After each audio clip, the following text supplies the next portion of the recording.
everyone. How lovely to see so many eager faces in the crowd. A very warm welcome to all of you. On behalf of Architect and Interiors India, thank you today for joining us for an evening that promises to be exciting and enriching. I'm Shiraz Khan and I'm going to be your host for tonight. Let me start by telling you a bit about this event. So, Architects and Interiors India's flagship property design debate is all about taking on contested topics in the field of architecture and design. A phenomenal initiative, Design Debate is a multi-city event where every month we host events, we head to an exciting new city. We have conducted over 14 editions so far and traveled across this country. I mean, it is definitely safe to say that Design Debate is taking the design fraternity by storm. And for our grand 15th edition, we are visiting the city of temples, Guwahati. So here we are introducing Design Debate's brand new theme, Aesthetics versus Economics. You will be hearing a lot more about the theme from everyone present here tonight, so I won't take up much time. Please join me to welcome him with a huge round of applause.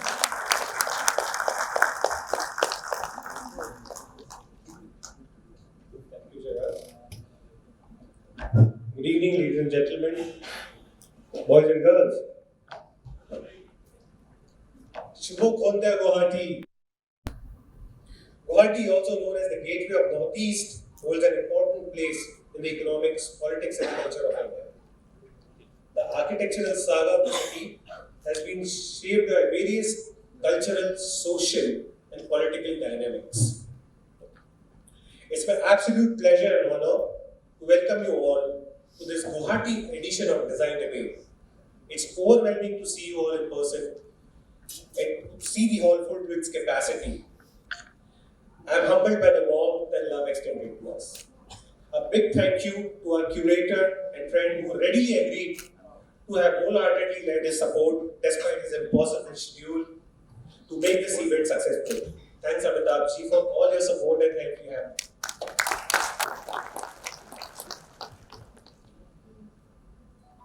A round of applause for each one of you for being here today and making this event possible.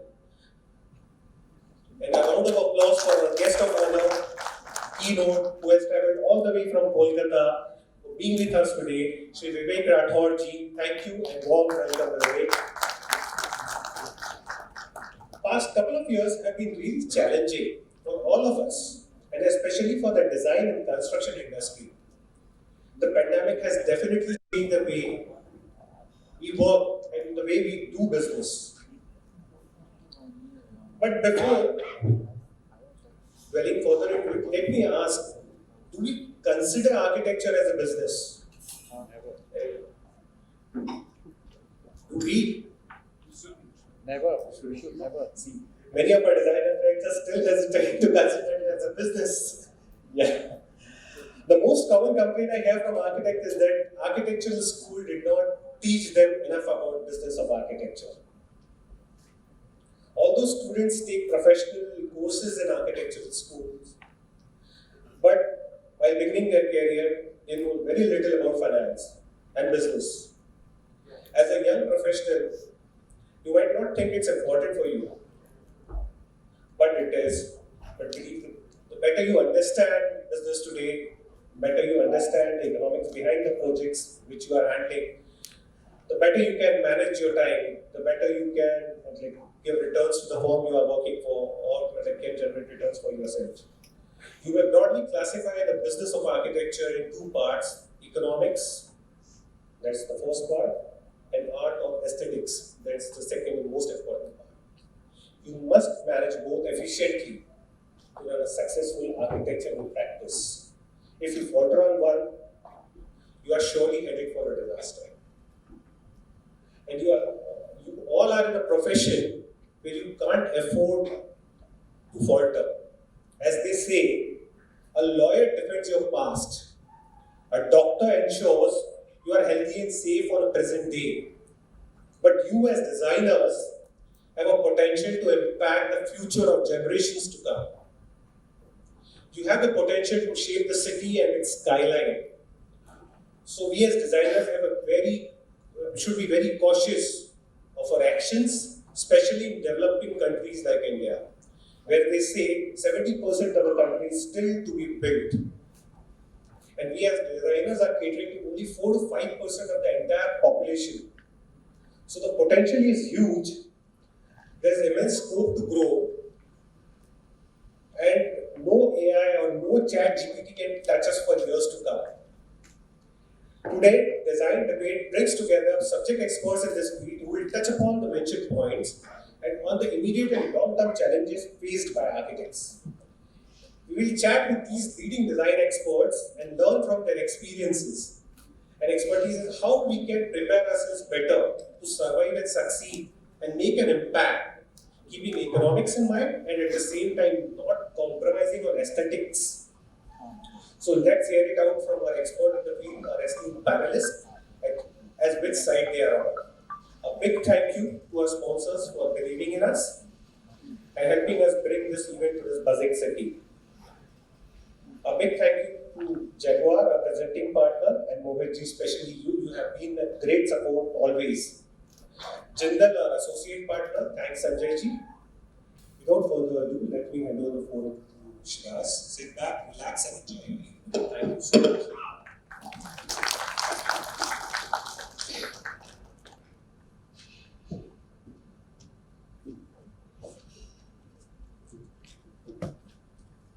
Well, thank you so much, sir, for that heartwarming address. I'd like to now call upon Mr. Mohit Hajila, Group Head and Business Development, Jaguar Group, to deliver the welcome address. Mr. Mohit, can we please have you on the stage? Good evening, everyone. On behalf of Jaguar, it's absolutely wonderful to be in the land of Kamakhya. I'm coming here after a colossal difference in the state capital being truly seen as a gateway to Northeast. I think it's a phenomenal change, the way the cities are mushrooming, the way the landscape, the skylines are changing. And I fully agree with you, Indrajit, that Northeast definitely is the cynosure of all eyes. And I'm sure next 5 years it's the city to be looked at. It's again a region in the reckoning, and one of the most focused priority sectors for the government of India. So I think it's wonderful to see so many IITs, AIIMS, science, everything machining here. And needless to say, Northeast was always a prime mover to improve the economy. Though it was never being seen in that limelight because somewhere down the line, East and Northeast still needed to come to the center stage. But I think now the city is coming to its full glory and we can see a lot of changes, a lot of major shifts happening. For us as Jaguar Group, we have always been the front runner when it comes to celebrating and partnering into knowledge forums. And I would like to say ITP Media has been putting up a very, very critical platform. And we have always celebrated and enjoyed an association with them. So Indrajit and Vibhor and team, more and more power to you as you move from India and globally also. Now coming to the core, I would not like to touch upon, I like something you talked about, aesthetics versus economics. Though I know architects are one of the most creative and brilliant people who are trying to definitely transform landscapes, you are trying to transform cities, you are trying to transform habitats. And India has seen, I think, contribution of design has been immense.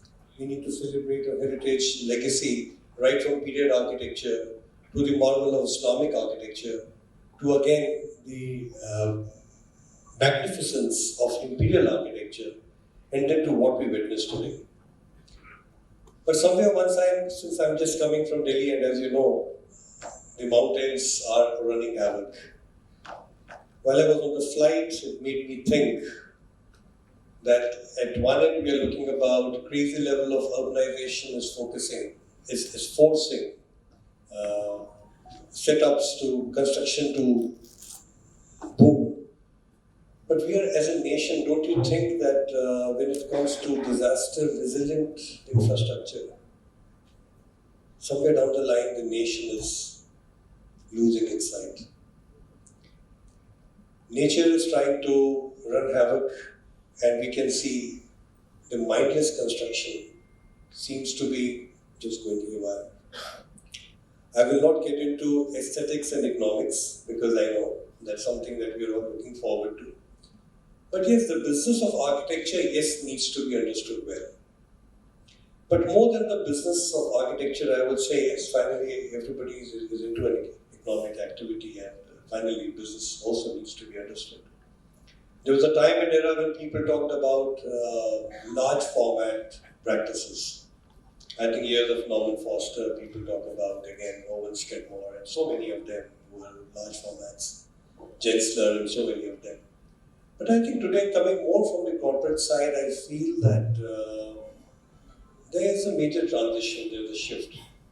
I think practices are becoming more niche, and people feel there is no harm being small yet profitable. But architects know it better, so I think with again this part of construction happening, it's equally important to understand that how judiciously one is able to balance it. Again, from the group perspective, we take a lot of pride because we've always enjoyed a very symbiotic relationship with architects. Today, we take pride that we are a homegrown Indian multinational celebrating 63 years of manufacturing excellence, equally playing a sheet anchor role in nation building. But all this would have not been possible because we have learned a lot, with a lot of humility from architects. In fact, I say it with a lot of pride that till almost about 1949, the nation never had, we were importing all CP fittings in Italy. It was not at all industry in this country. So 1960, when Jaguar came in, I mean, starting at ESCO, I think it was fairly an effort towards institutionalizing an industry. And it has been, now we enjoy a formidable presence into 55 plus countries as a homegrown Indian multinational, and through represented partners into 70 plus countries. So I think it has been a journey of faith, it has been a journey of our belief in India, and we don't shy off, we take a lot of pride that we are a homegrown Indian multinational. So thanks to all the architects, because in some way or the other you have touched upon us. Your feedbacks have been more relevant to us, and we have always gone about celebrating your presence in the industry and flowing your inputs back to our R&D and manufacturing. I don't think so Jaguar Group needs much introduction, but again, I would say we can talk about, we are trying our best to balance aesthetics and functionality. Economics of business is again a different proposition. But functionality and aesthetics has been a mainstay. When we talk of artists into luxury, we talk about redefining. I mean, there was a time in 2000 when people talked about bathroom as a room too. And today we look at bathrooms to be as a curated lifestyle space. So I think there's been a phenomenal transition that has happened in this space. Jaguar again is into premium, and ESCO perennially known for its mass affordable. But Jaguar lighting is the new story, and we take a lot of pride in saying that we have forayed into lighting in a big time, and we are offering every possible solution under one roof. We talk about commercial indoor, we talk about commercial outdoor, we talk about chandeliers and decoratives. And when we talk of chandeliers, I think we have been known with a strategic brand licensing agreement with Swarovski for more than 16, 17 years. And we have adorned some of the most signature buildings in this country. Right? I'm happy to say that from the erstwhile Parliament House to the new one. So our chandelier tends to dawn, but then we customize that space. And more recently, we have come into architecture and facade lighting. So the Durgam Cheluvur project, so many heritage structures are all being lit by us, and the scale is definitely growing up. But we are looking forward to more presence into tier 2, 3, and 4 cities. I'd not like to hold much. I think I'm looking forward to a very great session today, and looking forward to meeting all of you. Have a great evening ahead. Thank you. I now would like to request the team of ITP Media to play the Jaguar AV for our guest tonight.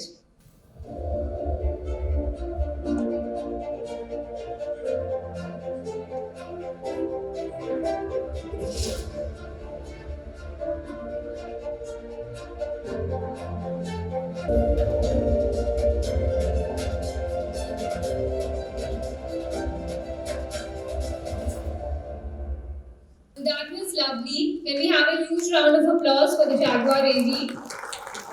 And now the momentous occasion. We are fortunate and blessed to have amongst us our keynote, a prominent name amongst the design fraternity, Mr. Vivek Singh Rathod. Can we please have a round of applause for him? He has travelled all the way from Calcutta to be with us tonight.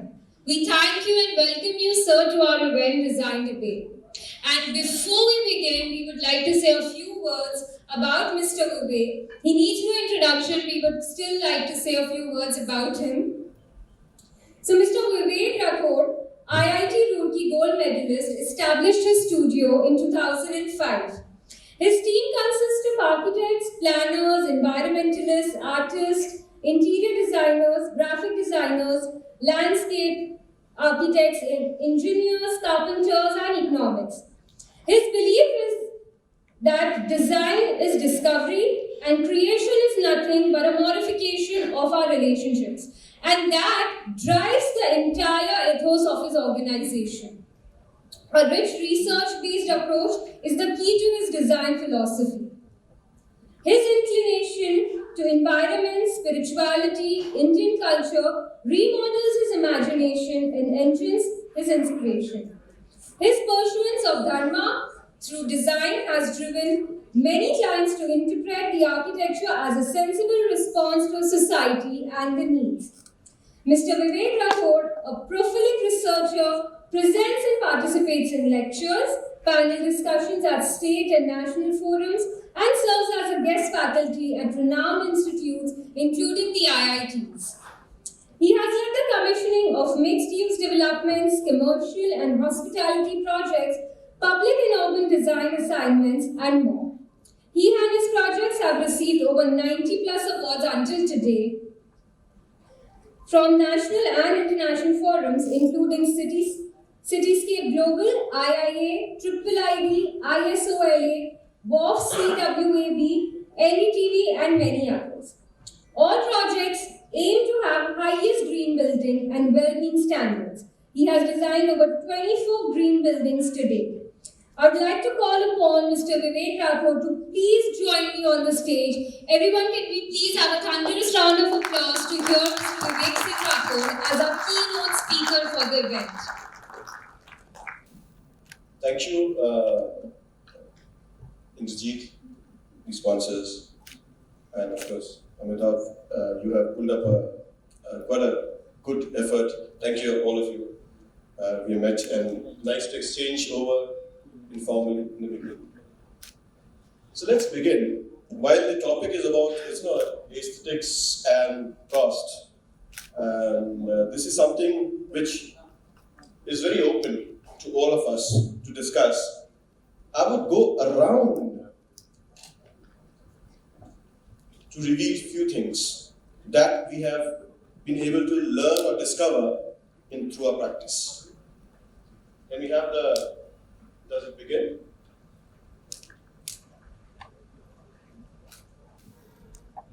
While they're arranging one, it's okay, we can have less slides, so it's more visible there. See, the first thing that often comes to us is three important keywords. Admire, this will be good. Admire, appreciate, and then acquire. All that we see around us, if we start admiring, believe me, cost doesn't go up high.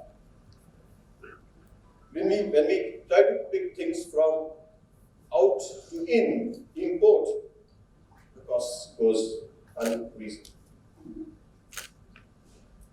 Friends, let's understand that whatever we are doing, everything exists around us. We don't create something new. you only discover. The very first thing that we know, Sarva Kalpitam Brahma, which means the entire world, entire creation is a manifestation of just one element, the Brahma. It's 26,000 years of documentation that we know about. If we just surf through our old historic texts and learnings, we'll come to know what does it mean. 10 important lessons through the projects. I'll not go by showing the projects specifically, but the 10 important discoveries. The first lesson that we came in life was keep nature first. And we know about the Kalpavriksha, how the Kalpavriksha grows and we live under it. If we keep nature first, it's a lot of aesthetics, it's a lot of sense, it's a lot of sense. You have here one of the brilliant reserves of nature. How much sensitive we are is that. So through our practice, we have been able to understand that this is very important for us. Whether it's about the tree that we have tried to keep intact in a site and allowed a cat link of steel to intercept spaces, every branch has been kept so that one under seeks its way. Every bit of nature, whether it's about farms, the building gives way, let the slab be cut. Give space to nature. You see aesthetic. Aesthetics is timeless. Obviously, we know about the window, what it does if nature is outside. What it does to the calling.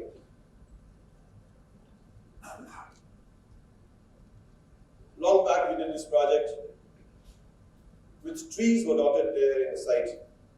We kept those trees, we built oases around it. Now, the place is still there. The magnificence of the nature is still to be celebrated even after 15 years. The building, timelessness of the building is much more enriched only with nature. Keeping nature makes a lot of sense to the purpose of these things. Aging is a brilliant part of aesthetics. Allow it to age. Let the patina of time come. Kab tak jawan rakhenge is building. Let's understand. Whether it's about, since we also have the environment, the division of landscape, every time, even we do a separate landscape project under a different principle, we want to create an Indian way of seeing the landscape, the jungle way. We know there's so many gardens you know of, English, Chinese, Japanese. Have you ever heard about an Indian garden? Indian garden? No. Such an old, rich heritage, oldest civilization, we never tamed a tree. Wherever the tree is, we kept it. Proven 10 times by AJC Bose through his research. Keep nature where it is, build around it, you will achieve the energies. It is not visual, it is metaphysical. Whether it's about sustaining water edge naturally, whether it's about residential forest scaping, in every level. This is one of the projects long back, it was done in Chhattisgarh. It was mixed use development, a mall. It's called City Center, Chhattisgarh as Raipur. 400 trees were planted, and there were a lot of people saying that so many trees, people will not go because hide the name, frontage chut jayega. Believe me, those trees call 400 people in the morning before even the mall opens. They come for a walk and they sustain the people all around. Some buildings wherein we wanted to compensate land in a city where it's high density, that the entire land go vertical in a building. After a lot of ado, almost like 16 years, your experience center is there in the building, so I thought that issue. The Jaguar Experience Center is this in the building, it's called Vaya Wanda. The forest is growing in every alternate floors. Offices, it's a biophilic design. It was supposed to produce power by itself. It still have to because of the policy matters we are stuck. A tree, biodiversity, that the entire site would have been full of trees. The entire number of trees is uploaded vertically in the building. Nature does all. And friends, what I'm trying to tell you is the cost which goes in keeping the nature has helped 30% appreciation of the real estate value. That means if you are smart, nature will help you retrieve the price that you will put in the building. So 30% more reality advantage you get. That's the kind of density that you have in the trees there. Well, this is one of those new projects that we're doing. This forest is the World Trade Center coming up next. The idea is that don't make room. Make room for a tree. Reduce it for a company. Have that. We are going to force this consciousness, and slowly this will make a lot of sense. Friends, the next discovery was India is about continuity. We know this pyramid. एक ऊपर एक खड़े होते हैं और ऊपर में हाड़ी फोड़ी आती है. You know about this story. We always want to break the box, go out of the box. But India is about continuity. We still want to celebrate marriage the way ethnically. We still want to wear Indian dress code. I'm sure we still want it. This idea of continuity is a important discovery. If we follow this idea of continuity, your aesthetics is going to become timeless. The science of aesthetics covered in Mamsara, which is almost 18,000 pages of a document. Very scientific. So very scientific that proportions, we know golden ratios, there are more than 8 proportions depicted there, which can work very well in design.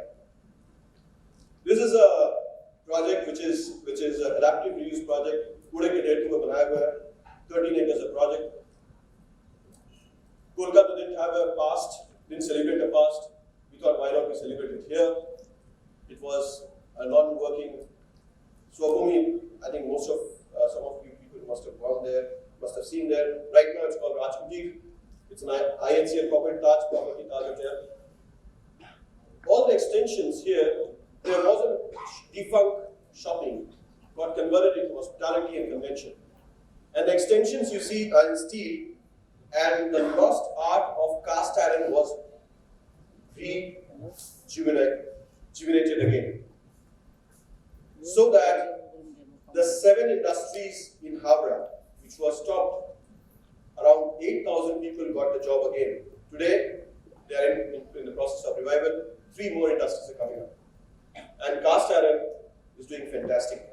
The detail of aesthetics is becoming much more important because senile surfaces, plain gold surfaces don't do much in our density, much to our design. We are Indians. We know what is called Nakashi. We know what is called what is there in temple design. We know what is there in a sculpting, in an art, in forms.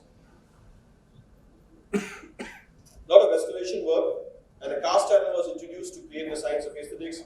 Every small space was welded with the understanding what was lost. What again, a lot of fashion shows, shoots are going on there. Every corner of 13 acres was made sensible use. It's now a place where the evening Kolkata gathers up, enjoys. Leftover dumping spaces were converted to spa and pools. Small corners, cafes, the old loafer bakeries which were lost were revitalized. Again, that wicker art of furniture, which India, because we know about the bamboo in Assam, that what was lost in Calcutta, the wicker art was regained again, locally done. More has been done. Even the wallpaper, the textile work, every small place is, even the photograph was done. Some part of the collaboration work was also done by Sabyasachi. Hangers were converted. Don't lose it. No, when you want to create something absolute new, if you take a shell and revitalize it, you can give birth to something so wonderful. And this is very much in demand. People are crazy about having booking to the spaces, and now already we had a phase 2 extension of this property. Natural light, green can still exist. Filigree, a little engineering can make trusses which for filigree work. You may actually convert that senile truss industrial design into much more sensible. This is a dalan, Thakur dalan. You know that Durga Puja Thakur dalan that get converted into the spaces like this. Of course. Old palki, palanquin that you know, they've all restored, and the memories of one memory of life is very important to be made. This is important to understand. There is sound here, please. I'm just casting a memory of a place.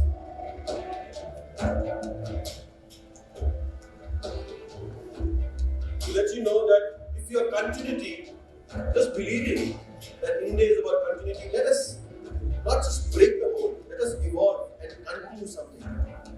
Let's understand we can do wonders instead of dumping, breaking off. Let's recreate, restore them.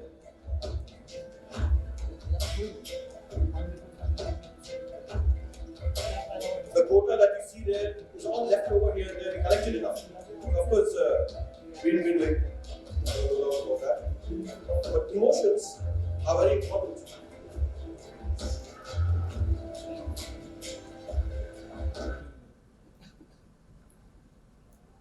A new building, this is also Taj Convention, one which is next to in a 480 acres of site. It's a Taj Convention, Taj Boutique. Inspired from what the clusters of building next to the river was. A lot of public, semi-public spaces were created. We got inspired from there and tried to create a convention center which had a courtyard. Shadi karo to courtyard na ho to kya? Agar upar se phool na barse, or we are converting every place into big box and have a decorator and then do it. We have lost the charm of making events festival of life. They are events, not festival of life. So the building can do that kind of stuff. So what we did was, we again got back this was a constraint of G+1 there. Don't go by the Eiffel Tower, what is where is it? That's a public park which our CM wanted to create for public. That's like 7 wonders. It's one of those wonders that we placed there. It always looks enough, people ask them where you put that stuff. But what we try to do is a simple exposed brickwork. Have a modern expression, you can do that.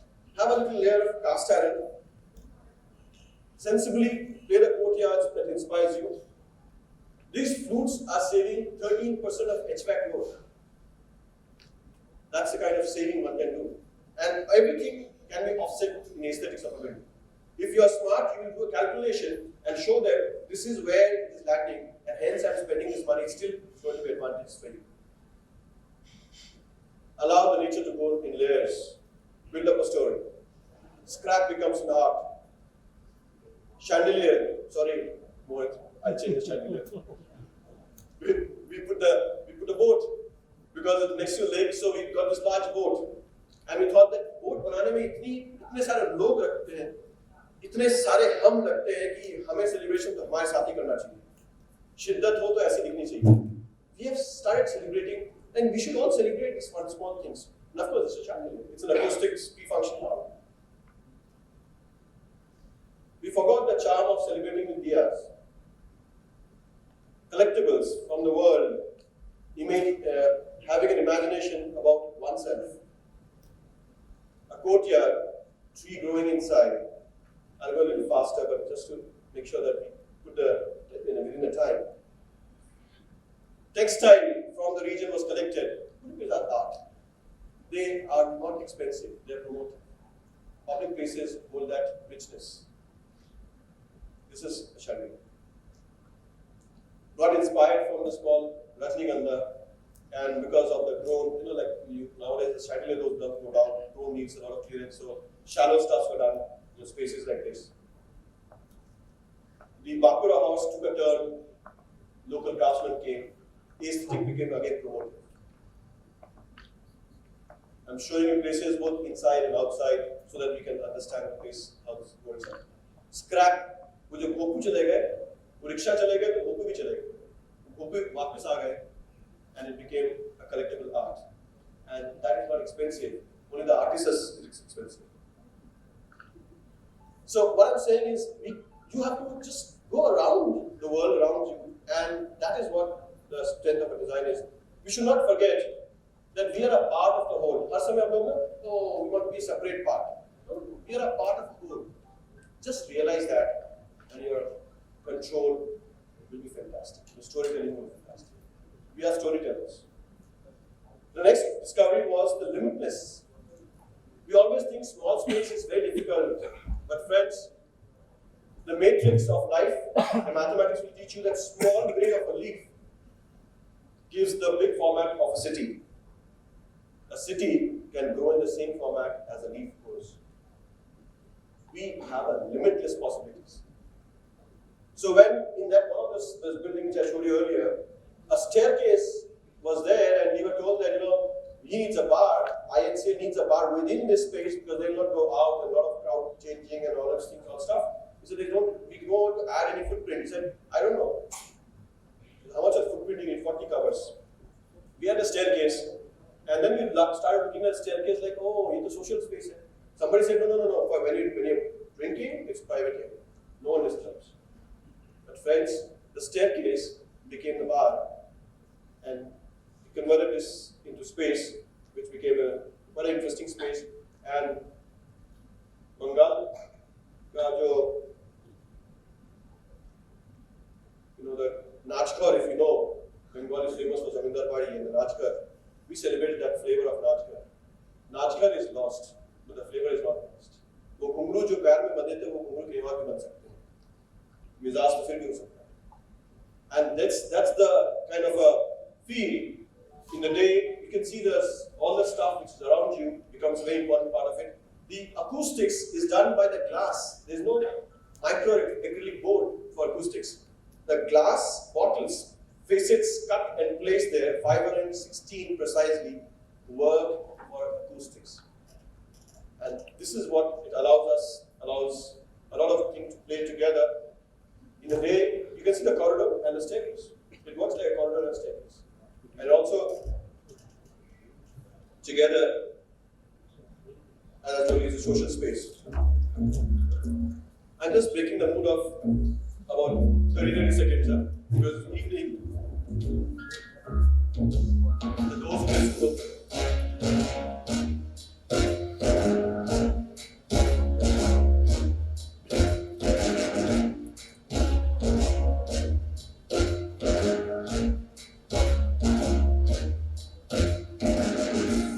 A lot of collaboration is always done in these designs.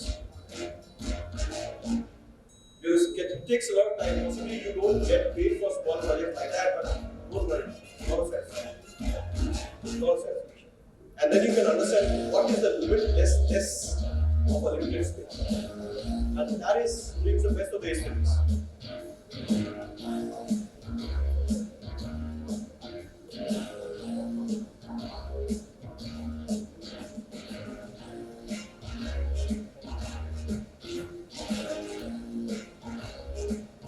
Art was curated by Soru, and one of our artists within the studio, Mr. Korea.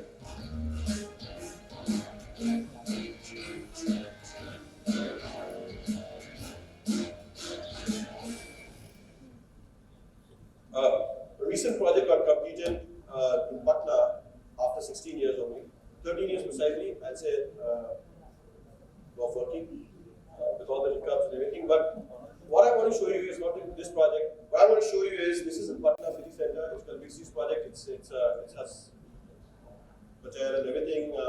It's got offices, residential. But look at Clock Tower.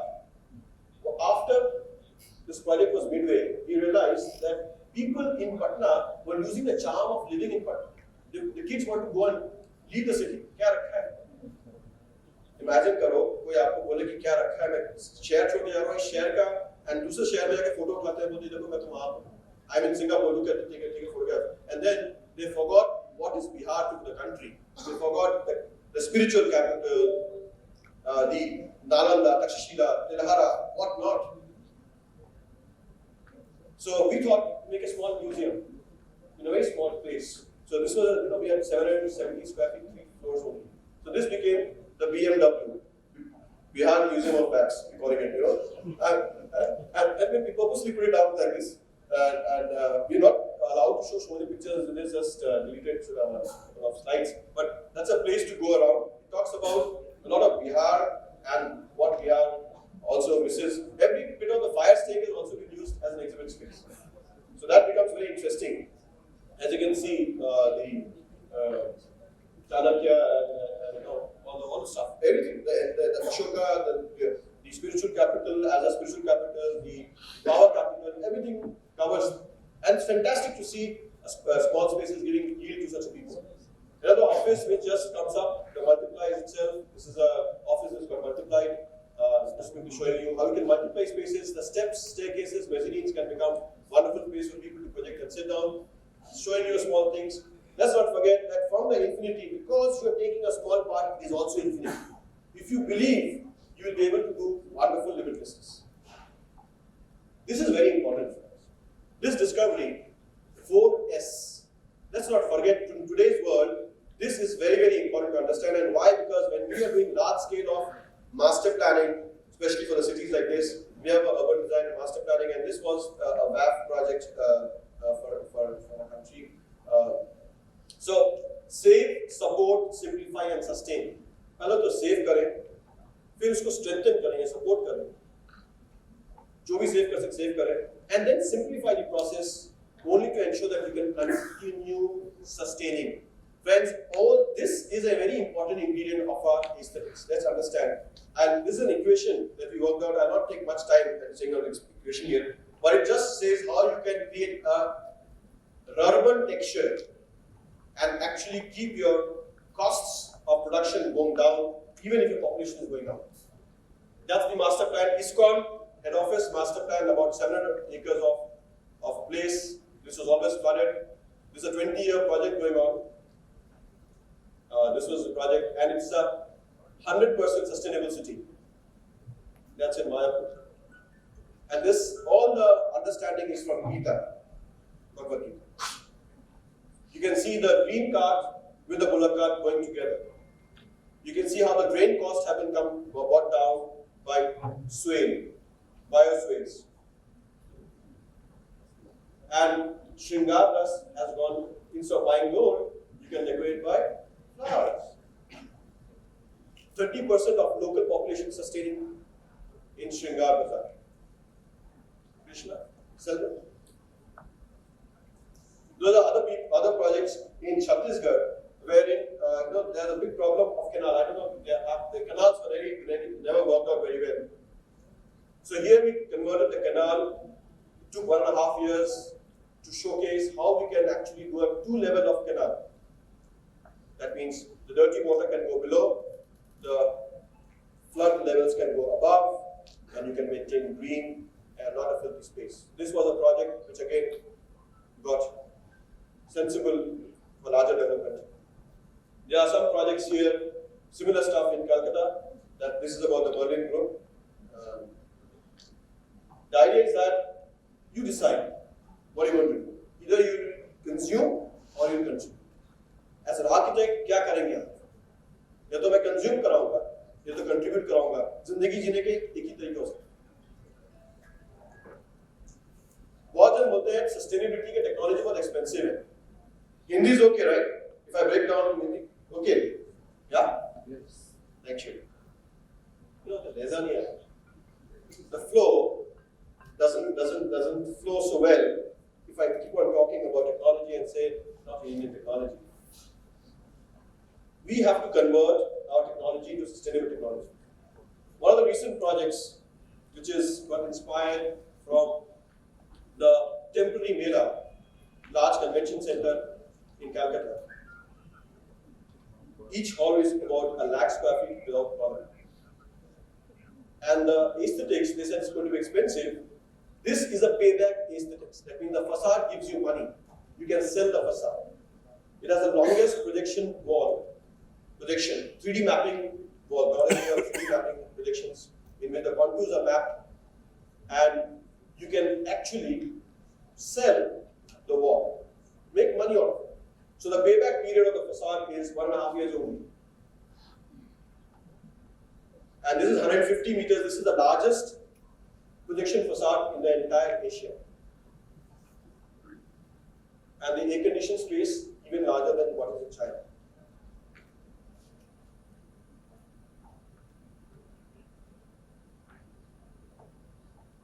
That's about the structure. I'm not going to waste time here talking about the structure. How is modular? You know what? 78% of the structure can be opened and utilized again. After 20 years, 15 years, if you want to change something, just open the structure, get back selling. Almost 80%. And this is what we're trying to do. Have the technology which can be more sustainable. That's the structure, that's the facade. That's the projection. A little small.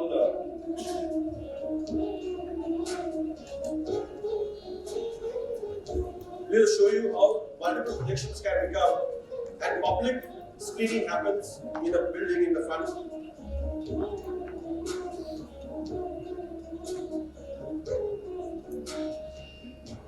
So these projectors were customized with the content. Of course, content is very easy to customize, but since they were all weather projection, they are mapped profile projections.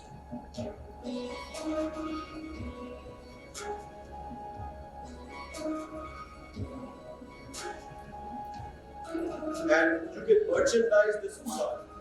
You can sell this facade. Nowadays, you can use this projection stuffs also for your interiors. Mapping, you can fly a bird from here. Of course, in museums, we apply that cost payback on the facade.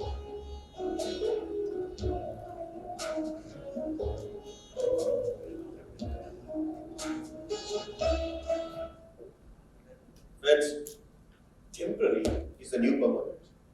That's the lesson. If we start thinking temporary, it is the new permanent. Because we try to create a lot of permanency, we induce a lot of cost and induce a lot of strain into quality. If we start thinking smartly, we'll understand the design that the temporary is the new permanent. And this is India. Chaos nahi hua to kya hua? And we always complain that chaos is a big problem. We should have very chaotic, things are very chaotic. But I can tell you, chaos has the answer of many solutions. And brilliance of chaos. Aesthetics becomes very interesting because the magic comes there. You introduce chaos in your design. And I mean it. Let's introduce chaos.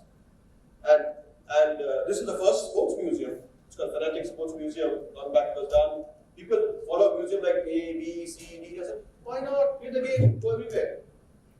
And it became interesting. It was a sponsored space. It was supposed to be put up in a fastest manner, and 30 sportsmen were supposed to come in. So a lot of stuff was done just to show you that we purposely put chaos, and that's a storytelling. If it's a row house, we broke the row house into two parts. Said, "Arey, सोने की जगह अलग, खाने की जगह अलग, बीच में डालो swimming pool और corridor खड़ा." And that guy said, "What crazy? I'll not be able to sell the entire thing." I said, "Sir, please, let's make a row house because you are." He said, "Okay, I understand the second home, but if it rains," I said, "So what? We forgot to enjoy the rain." And believe me, this property got sold in 2 weeks' time at almost 35-40% premium. This is called Franchipani in Vaichak. Purposely telling you how that was introduced. Of course, as usual, we didn't allow the cars to go in car, other job. But you are safe. You can see this is where it's from the kitchen. You have the pool. And that's the purpose. The kitchen became very interesting. The dining space and the sleeping spaces behind it, some parts there. So there's a lot of public, interesting, connecting and collaborating spaces are there. And that becomes very interesting spaces together. Sound of water creates a magic. And they said, we don't have space till he sold all the property. After that, he asked us to do more crazy things. In Haldia city center, we purposely put the entire texture of Mela all around. Haldia is a very, it's a industrial city, grey all over, and the reminder of the bull, रास्ते के बीच में bull खड़ा हो जाता है, stops you, and you go around it, and we thought that should be a story, everything should be stopping you. And stopping you, building the story, let the Mela go all over, let the Mela go all over. And people are crazy, enjoying the place. Every space allows a lot of chaos. We purposely ask people, make our interior spaces chaos respondent. Unpredictability is a charm of life. इस चीज को मैं दोबारा बोल रहा हूँ. Unpredictability is a charm of life. अगर कल अगले पल को आप जान जाओगे ना, जीना का मजा छूट जाएगा. Because you do not know the next moment, you enjoy life. Design में भी ऐसा कुछ है. Add chaos. Add chaos because जितने diverse हम लोग हैं, लोग बोलते हैं inclusive हो, diversity है. हम तो बोलते हैं diverse है, इसीलिए inclusive बने हैं. अगर हम लोग diverse society में नहीं रहते, तो हम लोग inclusive पैदा नहीं होते. Acceptability नहीं है. So friends, this is one important learning. Diversity wells in inclusivity. We should understand one of the things, and we are like crazy in diversity. We ask an economist to come to and say, "Aapka design ekdam better." An outside guy, call him, he is a lawyer and he would comment on a hospital design. Fine, diversity, please come, critique. And then the maza starts, you know. And you start refining because किसी न किसी mode पे जब हाथ change होता है, जब एक राह दूसरे राह में मिलती है ना, तब जिंदगी का असली मजा आता है. डाइवर्सिटी का ये रुतबा नहीं होता. So diverse, grow forests everywhere. This property did not sell till the forest came in. Now people do classes there, they leave their offices and work. This is an eco space. This is about 20 lakh square feet of development, 20 acre site. And Rajhans ke saath mein jeete hain. They feed the Rajhans, they feed the fishes. You live together. I'll save this thing, I'll save this stuff.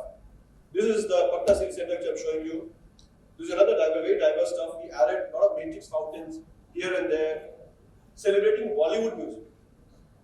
A very expensive fountain system was put in Patna because Bollywood nahi celebrate kiya, to Patna mein fir kya celebrate? So no, you should understand that diversity. We should not forget that no, celebrate the entire stuff and celebrate sensibly. So microclimate has been managed, and also the charm of diversity all together, all the music, not just Bollywood, but sensible Sangeet has also been managed and celebrated. You can see a lot of fun goes on all together, a lot of daylight. And what stops you is 108 Dalmatians even. So you should understand, people are so, they don't even, they forgot to tame and touch they all fear the dogs. But what if they start learning by caring and accidentally coming over sculptures, art, celebrating a taxi? I'll save this one. This is like saving the videos for the saving time. But what happens is uncommon stuff brings magic and magnetism. इसको ना बोलो. Uncommon stuff को लेके आए. Magic and magnetism को जुड़ाओ. Magnetism. Friends, the last couple of stuff. Men build buildings, then buildings build men. It's very important. Whatever we are doing now, they will make us change. They will change us slowly. I was talking to, I think you or someone, talking about pace. Somebody mentioned fast pace. Everything's going very fast. Yes. This is very important. The pace is very important of change. The pace does not change anything outside. Pace changes us. And you can become an accidental evolution. Half baked, half unbaked. So very carefully, whatever building that we're doing, the building is changing us. Slowly, we also change. And this is proven. by a lot of research. One of the projects, everything was kept the way it is. Every tree was kept. This is holiday Uliberia resort. Not a single earth, nothing went outside, everything stayed inside. Very horizontal, inward looking, because outside is all industry. Even the brick was made, fly ash concrete brick was made. Everything that was around, whether it was irrigating dungas, this is not a boat. It is meant for drafting. What you call here locally, any local name for that? That's not a boat. That is, that to take water from a canal and drop it into the field. Any local name for this? So, dongas, simple way in Bengal, when we look at dongas, even those which were there around can become a storyteller. And aesthetics can be very grounding, and that's what you see is pumpkin. Those food that was consumed, the shell was used in aesthetics. Again, love for Congress, love for Bhajan Bhog. And the wires and mesh that was lying here and there on the side became a part of the decor. The budget also got controlled. The scrap, which was used to make even installations, became very important. Small bit of it became a 5-star hotel property. Every shape inspires us. ये जिंदगी में याद रखिएगा, ये science है हमारे देश का. हर proportion हमें change करता है. जो कपड़ा हम लोग पहने हैं, and this I want to say because we have finished this research. It will be published soon. Almost like 11 years of research which has gone there. Every aspect that we are wearing or carrying or sticking close to us influences us, changes our energy, and influences our thought. And hence, friends, this was a realization of Ananta, which is again by Vishnu Purana. How infinity, how you can seek infinity. Everything is infinite. A project which was supposed, this is a wellness center. This is switched off here. Vault was created to reduce the electromagnetic frequencies from the HT lines. Simple vault. It reduces by almost 80%. Daylight, let's play the daylight. Textures, spaces, volumes, sulfur, dhuno. A simple proportion of 1:7 black pool can absorb a lot of geopathic stress in the atmosphere. This was experimented and installed there, creating positive feel for the people. Nothingness is all. Let's celebrate. And let's understand, through a design, you do not create false ceilings.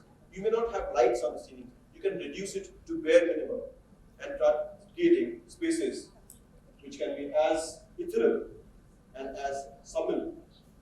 Together, the sun, light, moon, the sound of the whistling palms, all can create a lot of difference to your life.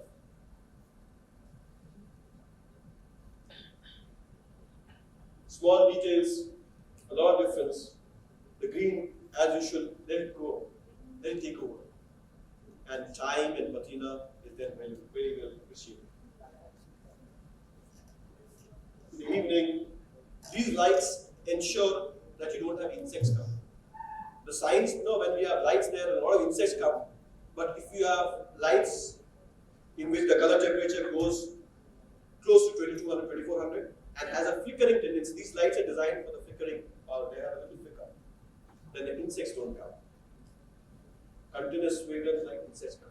That's again a study of lantern which only light up. So we reproduce this kind of lamps here. These are electrical lamps, of course.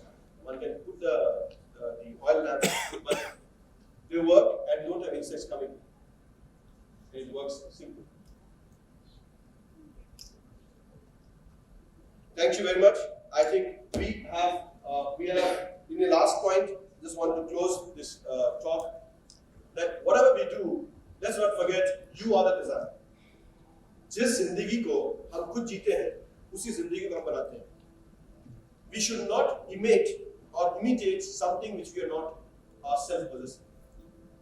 And that becomes dishonest to the designer. So if we can keep that, it becomes wonderful.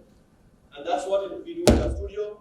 We do all sorts of acts, all sorts of fun, puja, even watching movies together, just to ensure that whatever we are doing together, because whatever we believe, we'll be able to achieve. Because live the life you wish to design. Thank you very much. Thank you very much for your time. For which I am going to request Mr. Mohit Hajela of Jaguar Group and Mr. Saoji from ITV Media India to please step on the stage.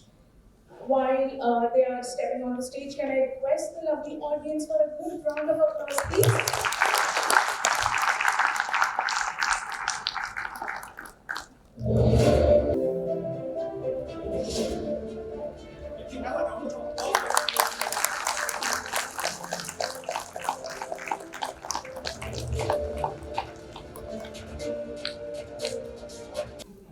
Moving on, I would now like to call upon Mr. Sanjay Nandanwar, Product Application Group Head, Jindal Steel and Power.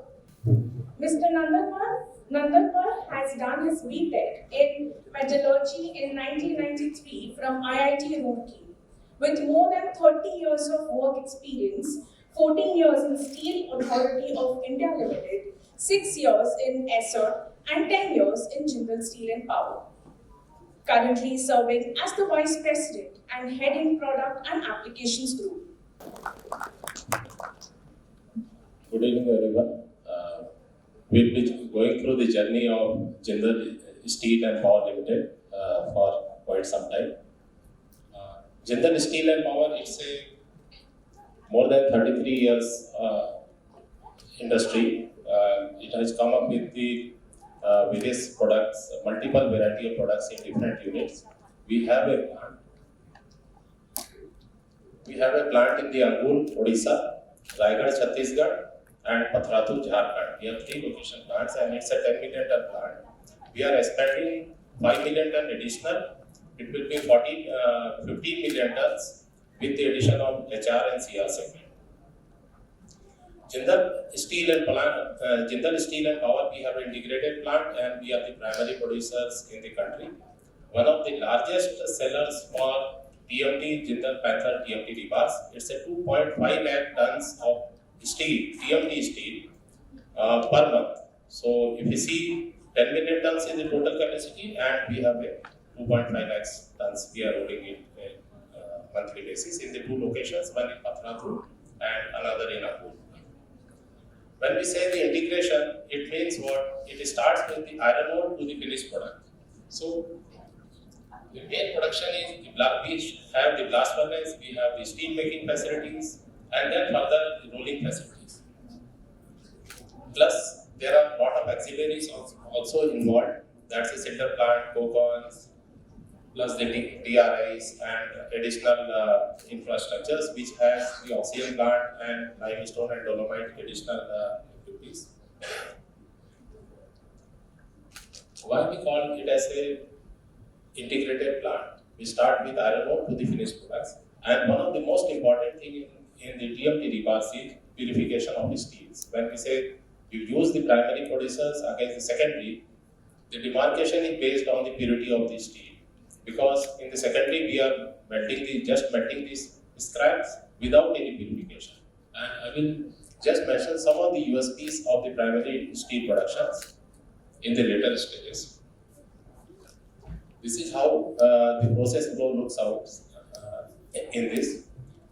We have the iron making, steel making, and further rolling, semi-finished products, and then later on the final finished stages. I will not go much deeper in that. We'll just show you how important the steel making. The refining plays a very important role in steel, because if you refine the steel with the clean steel that removed from the sulfur and phosphorus, we'll have a better steel in terms of the TMT rebars.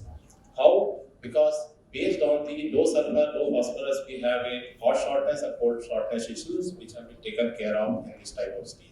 Hot shortness means When we add on this sulfur is extra there in the steel, then at the high temperature there is a tendency of the creep failure in the steels. And in case the phosphorus content is more, in that case the cold shortness is there. At the lower temperatures, the material gets brittle. So that is why we say that primary steel products are better with the low sulfur, low phosphorus, and the better purification levels.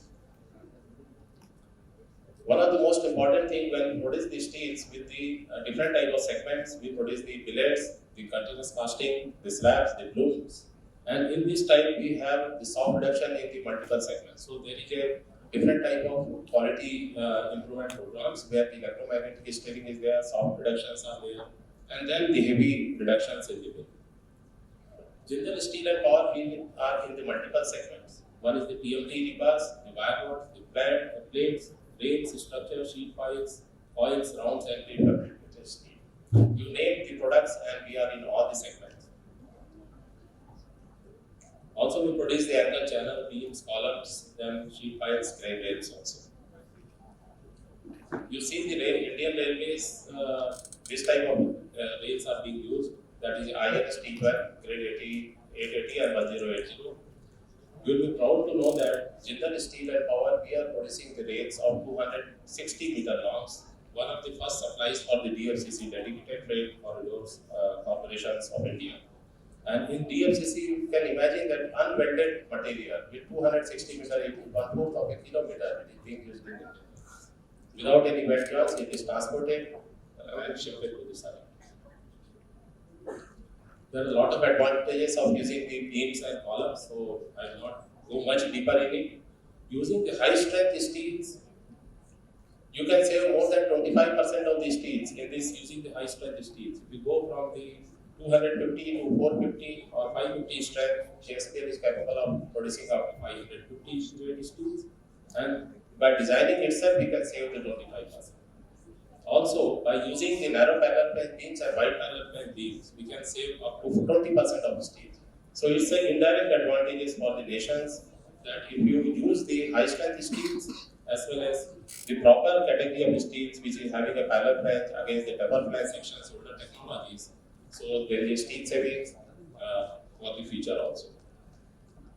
So these are some of the studies which we have done, the comparative studies. Now coming down to the TMT rebars, we are the only producers in the country who are producing 50 mm TMT rebars. You will never find in India right now. This kind of applications are being used in the nuclear power plants, and JSPL, we are proud that 6 mm to 50 mm we have developed in this country. Also, I will try to, because this north zone is a seismic resistant area. So it comes under the zone 5. It is very important that when you design and use this type of steels, the steel should be of very high grade, high quality. So as per the IS 1786 seismic conditions, you have to comply some codes also. 13920. That's a different code where we have the UTS to YS ratio of 1.15, very critical for applications. And also, if you see, we are using right now MB500D. The BIS code has come up to 700. So in the country, we are the 100% producers of the MB550D. And going forward, you can combine with MB600, 650, and 700 also. So this is what I was speaking about, 13920 zone 5. The northeast, you can recommend all 100% as per this categorization. UTS YS ratio 1.15. I just mentioned about we have already got the BS license for 50 mm TMT rebars. Our TMT rebars are approved for the Australian grade, the New Zealand grades. We are also exporting to the Singapore, Hong Kong, and Dubai also. So this time we have a different type of certifications. Australian grades are different, the Singapore, Hong Kong grades, they have their own specifications and the codes. And one of the best beautiful picture, important thing in this is, when we say our products are approved for internationally, that means the testing which is being done in the internationally, it is different from what we are doing here. For those certifications, we have to pass through the 5 millions of fatigue life cycles in our product. So that guarantees how these type of products are much superior at par with the other suppliers. So when we say this TMT rebar, this has to test pass as per the 5 million cycles of fatigue life, And that's why this CRS, we are also producing the CRS corrosion resistant rebars. In CRS, if the corrosion resistant rebars are required, then there is a combination of the chromium, copper, nickel, moly, and phosphorus, which is customized grade, and the minimum content should be 0.4. So you can remember this most of the important thing. And one of the best features of our mill is it's an entire mill. The pass line is above the 5-meter levels. When we say 5-meter levels, 100% automation and the properly cooling of these structures. So the technology is HYQST height self-tempered product, where the multi-cyclic ring which we are forming in this type of product, it has to be like this. The steel can be for the primary secondary looks like similar, but if this type of multi-cyclic ring, this type of process route is not being followed, the automation levels of level 2, level 3 is not followed, then you will not find this type of rings, and it gives a variation in the strength of the materials. The complete automated mill. Now coming down to the performance of this product, you can see I have prepared some standard deviations and the MR chart. These are the control parameters how the mill behaves. These are with comparison with respect to the 500 number of test cycles. So you can see how our graph patterns moves. Its a standard deviation is 13%, and even for the other primary producer like say Tata, you will not find this 13%, it will be around 25 to 30. And in case of secondary steels, it is more than 50. This type of test results, these are very important graphs which I am showing. This is based on the actual real values and the test reports we have done for 32 millimeters. Then going forward, so all this type of. Now coming down to, if you use the FE550, the designers have an advantage if you design this type of grade that they can have a weight savings of 10 to 15% in design during design phase. So any buildings which are being designed with the beams of M30 concrete with this type of structures, you will have a weight saving. So earlier I told you about the beam structure, steel structures, where this 19% and also they had 25%. If you design from 550 against the 500, then there is a weight savings of this. So this is a real design of comparative building structure at the 550D with column designing with M40 concrete and earlier beam with M30 concrete.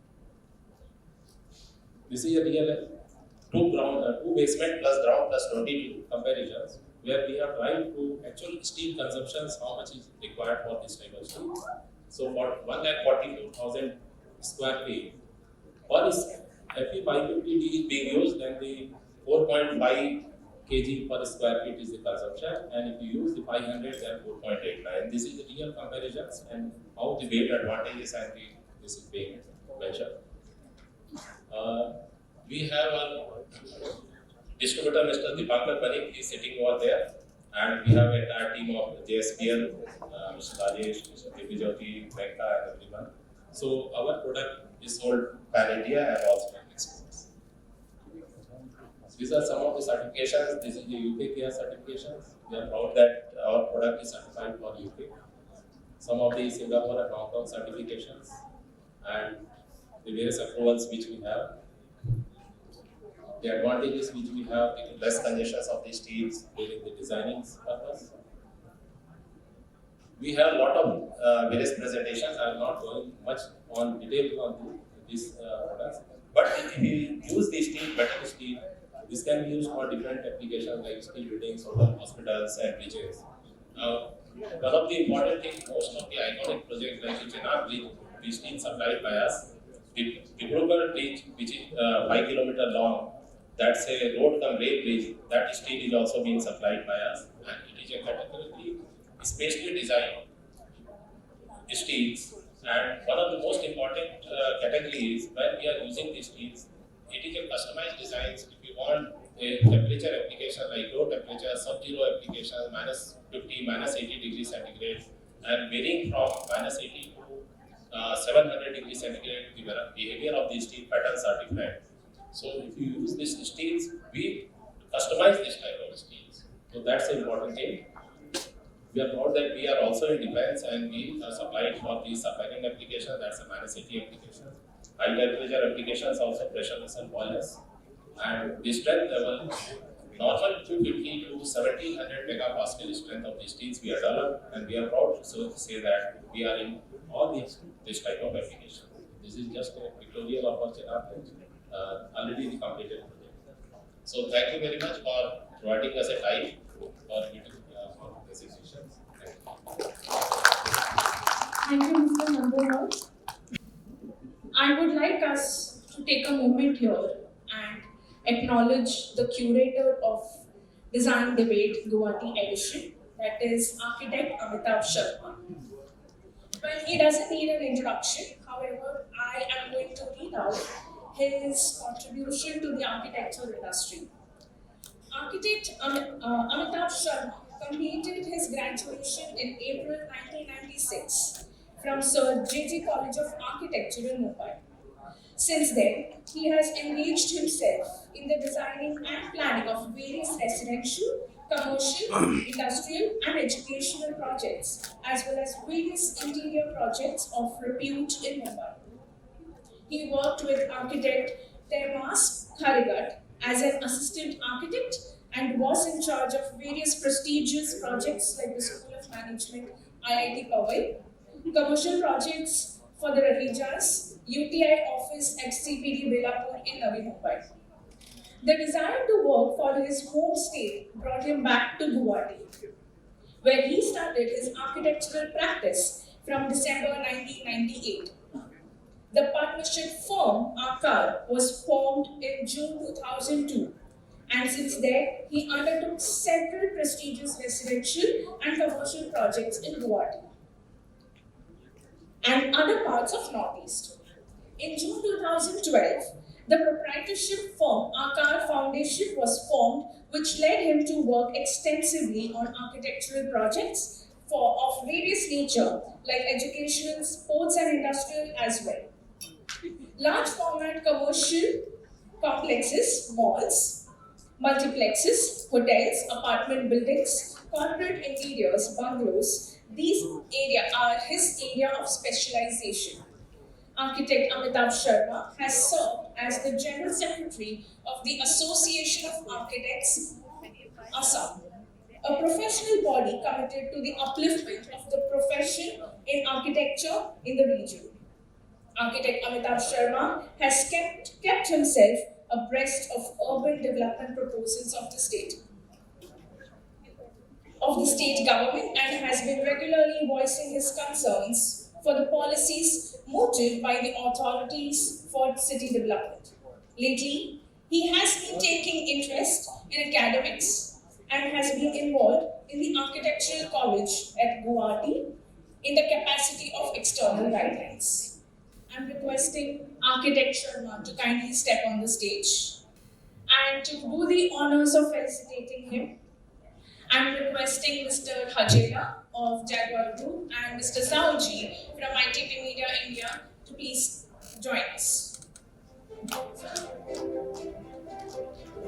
Yes, please let us have a round of applause.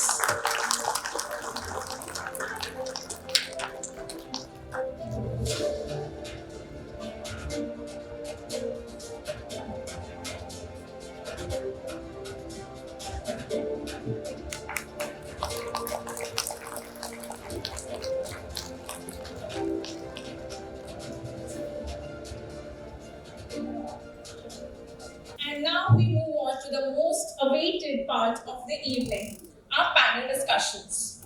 Kicking off our panel, we have the dynamic next-gen architects, the ones who will dedicate the architecture of tomorrow getting up on stage. And to introduce them, I would like to invite none other than our curator, architect Amitabh Sharma, for the next-gen panel on stage. We are starting off with the next gen panel, and to start off, I think we'll call upon Ragini to the dais. Architect Ragini Goswami. She is well known as ICBC consultant. She's been approved brick building consultant that we have here in the Northeast for some time, and she has been doing wonderful work on that. Ragini, please take your seat on the dais. To second her, I would like to invite Architect Ayanjit. He has been in practice for quite some time, and I think he made his foray into the design world while doing some product designing work for people like High Design and others. Anjali, if I am not wrong. Please welcome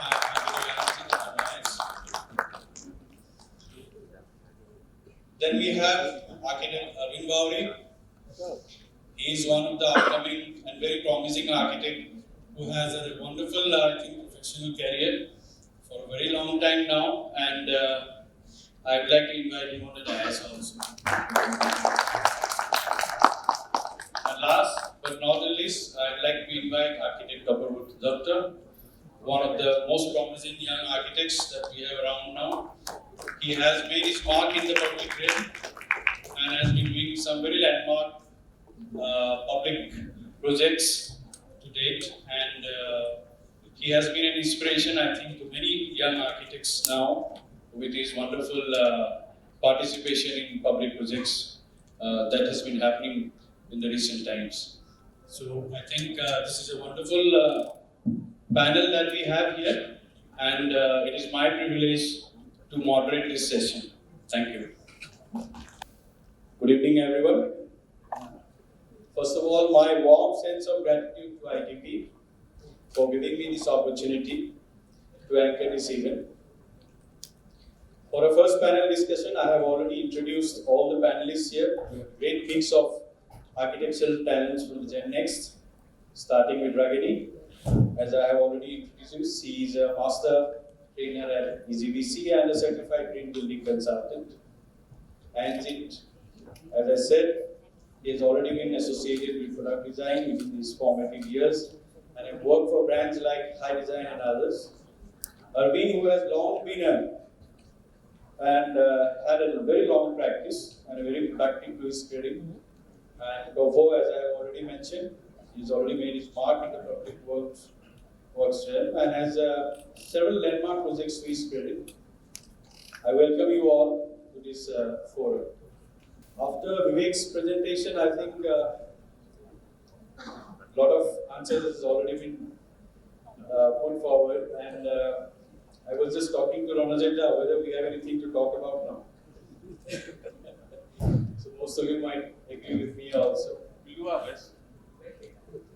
So as we say, architecture today is at a crossroads where we are constantly grappling with challenges thrown by tremendous advancements in technology, a need for rapid urbanization, aspirations of people for better living, a mad rush for infrastructure development among nations, and finally the impact of all these on sustainability. In this backdrop, it is interesting to note that economics has taken a backseat, and so also probably aesthetics or the design truthfulness of it. In this context, Ragini, I will come to you first. I'd like to ask you, where do you think architecture lies on the spectrum of art and business?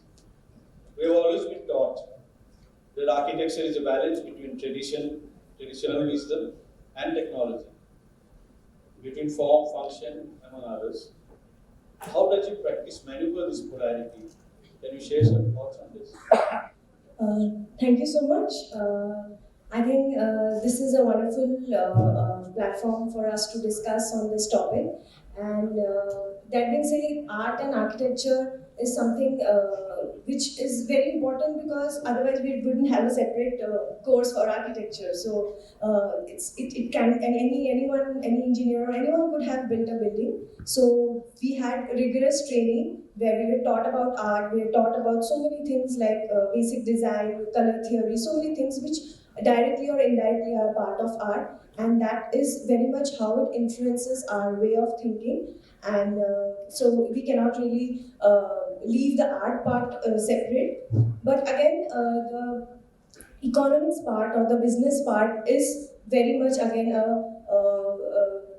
it's like someone said, it's like a marriage between architecture is a marriage between art and business. So business part is also important. And economics point of view, we can have economics in so many things. Like when we're talking about buildings, when we're talking about constructing, economics is something which is very crucial to us, because any building which is going to come up, it's going to impact a lot of people. And during the entire construction stage, every stage we are talking about money, economics. So that is something which we have to keep in mind.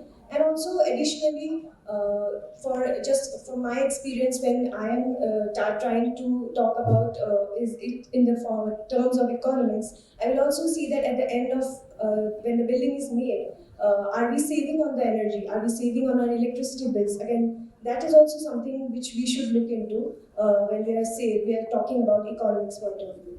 So I think both had. What about the balance between traditional wisdom and the technology that is happening around us? So architecture is something which is for the city.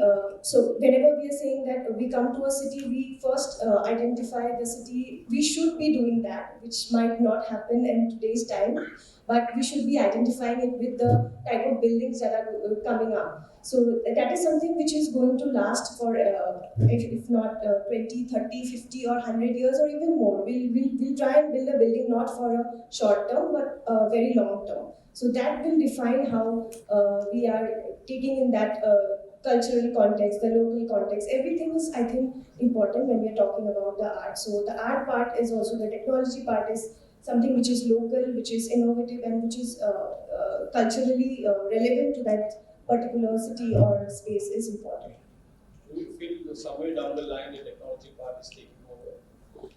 Definitely, technology is something which is very important, where we are talking about newer construction technologies. But again, we should not forget that when we are talking about technologies, we should also talk about why are we doing it? Because if it's for the betterment, if we are going to save materials, suppose materials in that, or are we saving the cost or something, if it's beneficial for us, definitely technology is important. But just for the sake of doing it, just because someone in the West is doing it, let's start putting glass in our buildings. That is something which should not be there, and we should be conscious of what we are going to put in our buildings. We should understand the history that's what Yeah. Thank you, Ragini. I would move to Anjit. There is an idiom, Anjit, about form follows function, follows feelings. So among aesthetics or practical constraints, which do you think better addresses some sort of an evocative architecture? Okay, I would just like to wish everyone here present, thanks for being here. I know most of you have been waiting for a long time, and it shows on your faces, but thanks again. And now to start with, I would like to start with the thing that aesthetics without addressing function is only a short-term advantage. When we start on any design, it could be architecture or anything, we need to first address the functional requirements of the design. And see, like when we're dealing with the functional requirements, we start off on a 2D plane, but simultaneously we have to think of the form it's going to take, the shape it's going to take, the feelings it's going to evoke in a person. We have to think of it simultaneously and design it in a three-dimensional form when we put it down on paper. And a well-designed building which addresses the well-being, the emotional, mental, and physical well-being of the person, of the user. The majority of these gains, they do not come from the choice of materials, methods, or systems, but simply by shaping and sizing the building, we can achieve that. Because 90%, like if the initial phase of design, if we consider the initial phase of design, then 90% of the eventual impact of the building can be determined within the first initial stages of design itself. So we need to be very clear, and we need to be visually clear and with our imagination and concepts of how we're going to deal with that problem. And for creating an evocative architecture, now aesthetics is very important, but aesthetics alone is not the solution, because what happens is economics is controlling aesthetics. Now, as we have all known, straight lines, vertical lines are the most economical way to construct them. If we deviate, then how much are you going to deviate? What are you going to do? The economics come into question. And like as architects, designers, we are just not the person who's taking a concept and getting it down to reality, but we are also money managers for our clients. So it's very important that we deliver what we have at the vision of the client, but in a very economical, sustained way. So a building, let's say we design a building, but then the aesthetics is important. And when the aesthetics of a building through delivers a good design, a good physiological, psychological experience for the person, then these designs should be created through form, space, texture, color, and patterns. And without these, then you're not really achieving your concept or the target that you have in mind, because just sticking materials on a facade does not achieve that. It could I got your point, Samar. I got your point. You're saying these are the basics, but then again, we have to have that economics in the backdrop, so that Yes. there is always a balance, Yeah. and we need to strike a chord somewhere. Yes, exactly. Because like the built environment accounts for like say about 40% of the global GDP annually. But and because of this capitalist economic structure that is present today, there are numerous manufacturers who have evolved for the building industry, and many of them are manufacturing products, materials that are might not be suitable for a particular region or weather conditions. So what happens is, but still it's marketed. So as architects, we have to be very conscious to know that what material are we using, what are the gains of the material, what is the longevity in a particular weather, so that we have to maximize the economic returns for our clients without compromising on aesthetics too. So we have to consciously choose what we choose to build. Yes. Consciously choose our materials. Consciously choose our design Exactly. as it is suited to the place. I think Vivek's presentation also went mostly on that, and how local we can be, how because anything that you get from far is going to cost you money. Yes. So we have to be local first. To maintain that sustainability, we have to first search locally what is available and what is most adaptive to the Yes. local conditions. Okay, I got somewhat. I think I'll move on to Arvind. Just moving on with this particular discussion. We are taking the example of a building which stands on both ends of the spectrum. It may be so economically or functionally driven that it compromises on its aesthetics entirely, or it is aesthetically a work of art but only conceived in terms of economics and functional spaces. My question to you is, would you identify equally as architecture? Would you identify both equally as architecture? Which one do you think captures the essence of architecture better? I think you have got my point. So, I would like to make a point here. Let's say we are in a hypothetical society where the majority of people are seeking architectural help and looking only at the economics of the building. So, in that kind of a society, I don't think there is a place for any architect. Right? But thankfully, such a society does not exist. Because if somebody is seeking architectural help, that person primarily is looking for aesthetics and functional aspect of the building. Economics might be a factor.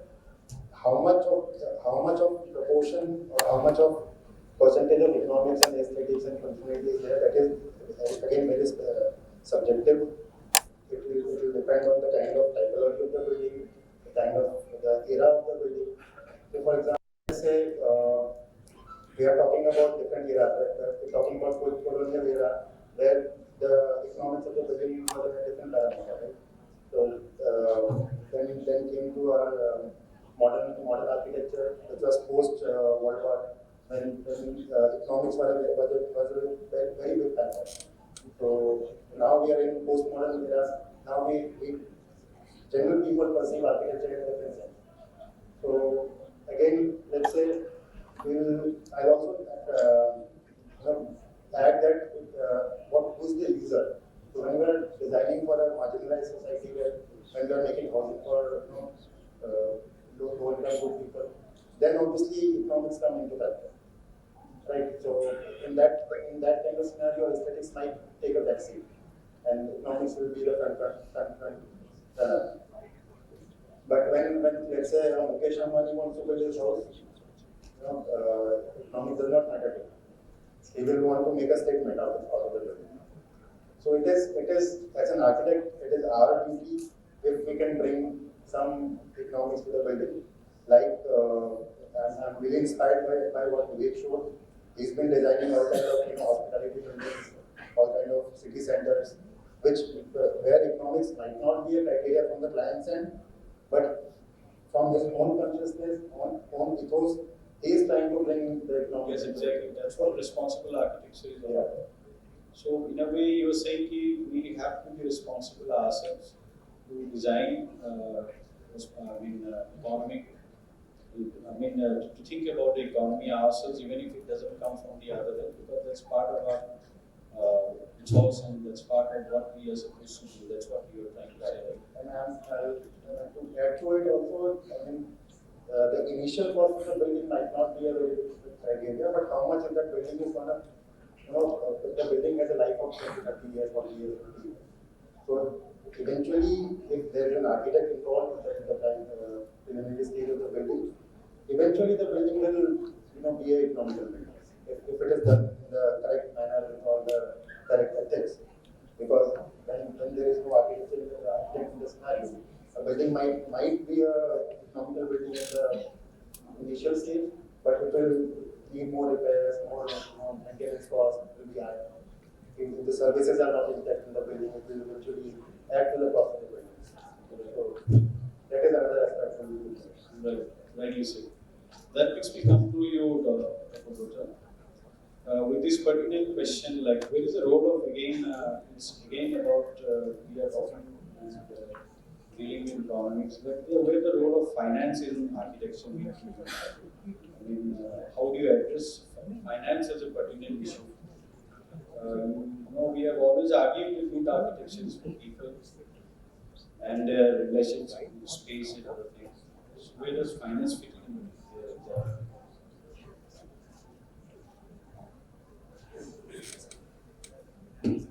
Thank you, Vidya. Thank you. Yeah, actually, this is a very important question. As an architect, whenever we design something or whenever we create any space, finance is one of the major factors. And it's true to say that always definitely the space that we are creating and the requirement of the client and for whom we are designing, that is the most important factor. The planning is the first important factor, but secondly, finance is the other factor on which we have to depend. But the thing is that what I personally feel is that the finance should not be the dominating factor. If I just take a small example, so while designing a space,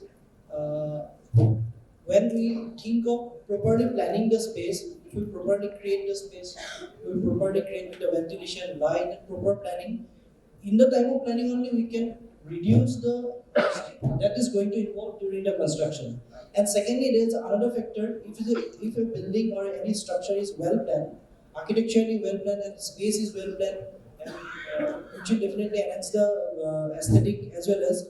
And well planned building also reduce the cost in the long run of the building, which we call the maintenance cost, or maybe suppose if we plan a building properly with good light and ventilation, we may avoid the mechanical heating or mechanical ventilation system. So similarly, if we just take an example, the finance, even it is an important factor in architecture, but as an architect, we have to control it. Control it in the sense that we have to plan or we have to design in such a way that we have to achieve the client's goal. Because definitely, whenever we design for the clients or in maybe for a government sector, it may be for a developer, definitely everyone have the specific budget constraint, and it is architect's duty or architect's job that how properly he can guide it or how properly he can design the building within a given budget. And also, after the during the long period of time also, the maintenance should be in such that it will be also we have to consider during the planning and the budget, the costing of the maintenance should be think while designing the building. Yes. Yes. Absolutely. I think maintenance, I think you have rightly mentioned that we, most of the time we overlook the maintenance part while designing Yes. buildings. So Yes. a building which is not easily maintainable again is not economical in the true sense.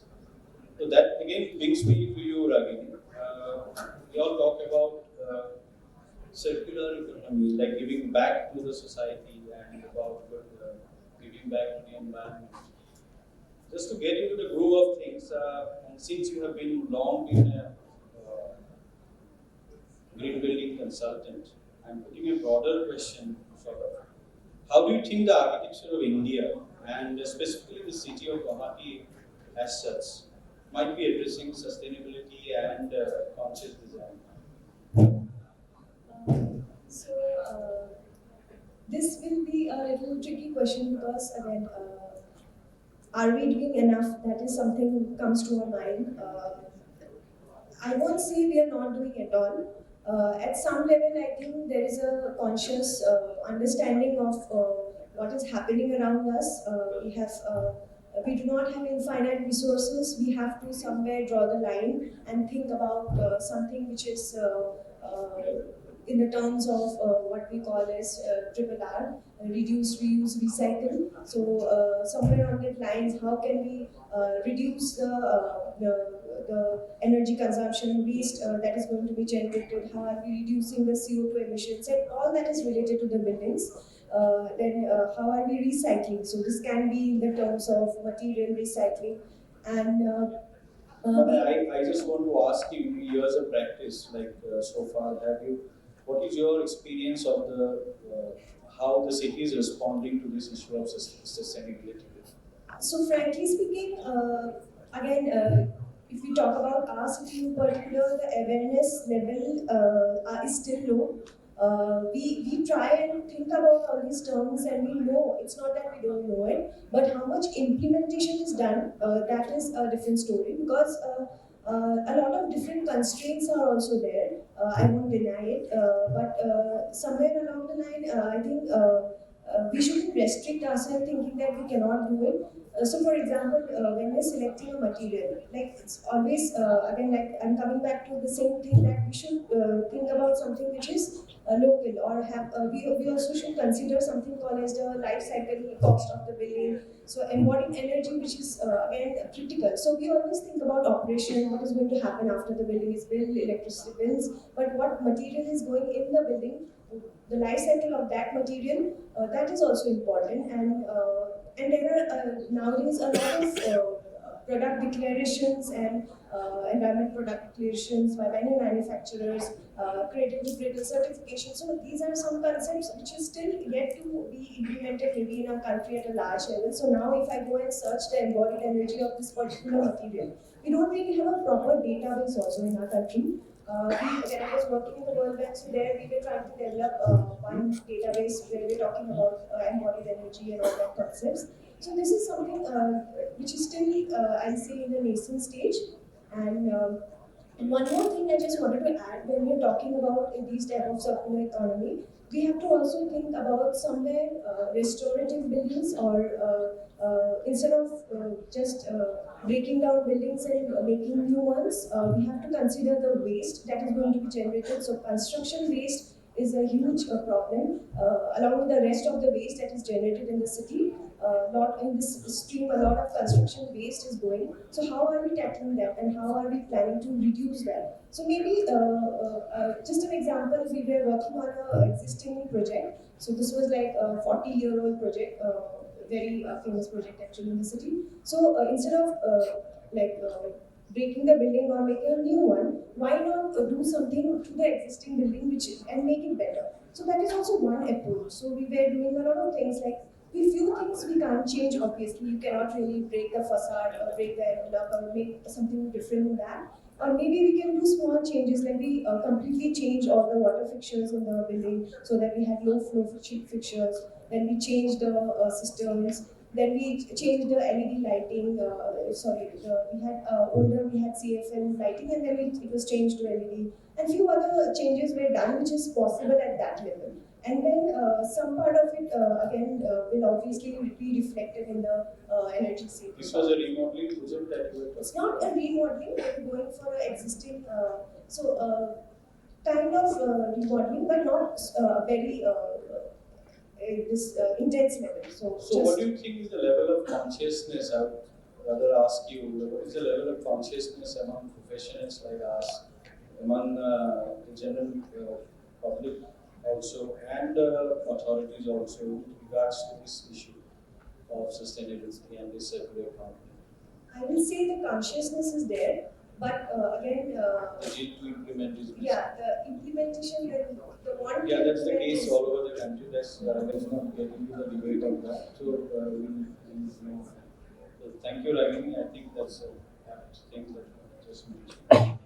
And again, coming back to you, Anjit, there is a huge push by the government and the corporate sector alike to create iconic buildings in their domain to make a statement.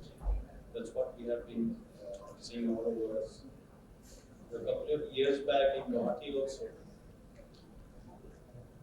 the proposed 65-story Twin Tower as a World Trade Center was the budge. Do you think such aesthetically driven and iconic for the sake of being iconic itself is justified? Well, when aesthetic becomes the primary objective to create a landmark statement, what we get is we get buildings on the higher side of the economic scale. And such buildings which address the required functions and pushes the design envelope further, puts the affordability factor onto the client, and the eventual economic returns over its lifespan. But then your iconic structures need not necessarily be defined by its sheer mass or volume or scale. I would like to take a few examples, like let's take the Bird's Nest Stadium in Dijon. So that it cost almost $500 million to make, and it's still costing 11 or more than $11 million annual maintenance. Now that iconic structure, from what it has the capacity to be, is being underutilized, and the building by itself is not creating the funds even for the annual maintenance. So the state is stepping in. So then what happens is, first you create an iconic structure, and then the burden of its maintenance falls on the people. So, and then you have structures on the other side, like say Tadawando's House of Lights. It's a very simple structure, economically made, but then it has this profound spiritual impact on the visitor. And it's iconic in that way because iconic does not, I just said it before, it's not about mass scale and the awe of it, but then how a person feels within the building. That's what built environments are. It should make you feel, it should make your emotions run, imaginations run. Similar examples would be like, say, the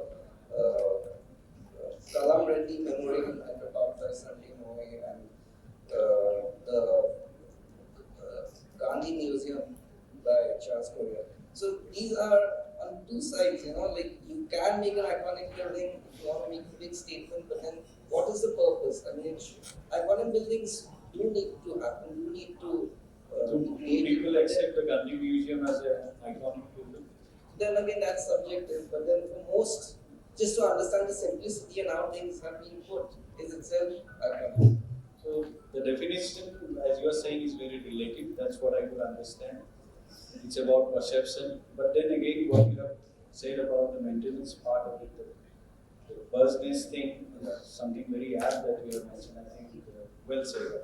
Because it's been 15 years since the existence of that building, and it's already cost them half of the construction cost just to maintain it. So the returns you have to even calculate. That's the humongous. returns. Yes. That's humongous. So I just come back to you. You added a good number of years to your practice. Have you ever treated your practice and sports as a business? So, it is very encouraging to say that I am not. But the truth is, it is a business. Because in his opening remark, Indrajit has mentioned that architects should learn the practice of business. That's what I'm saying. It is So very how do encouraging you to say respond that I to have not treated my practice in business. But even though it is my utmost passion to do architecture, it is still my livelihood and it pays my bills. So I do treat it as my business. But at the same time, I do it with most ethics and most sincerity. No, we are not talking about ethics here. Yeah, But we are talking about looking at architecture. yes, so I do look at numbers. I do try to increase the number every year. So that is the truth about it. But yeah, so I do look at it as a business. Kapil, you have anything to say on that?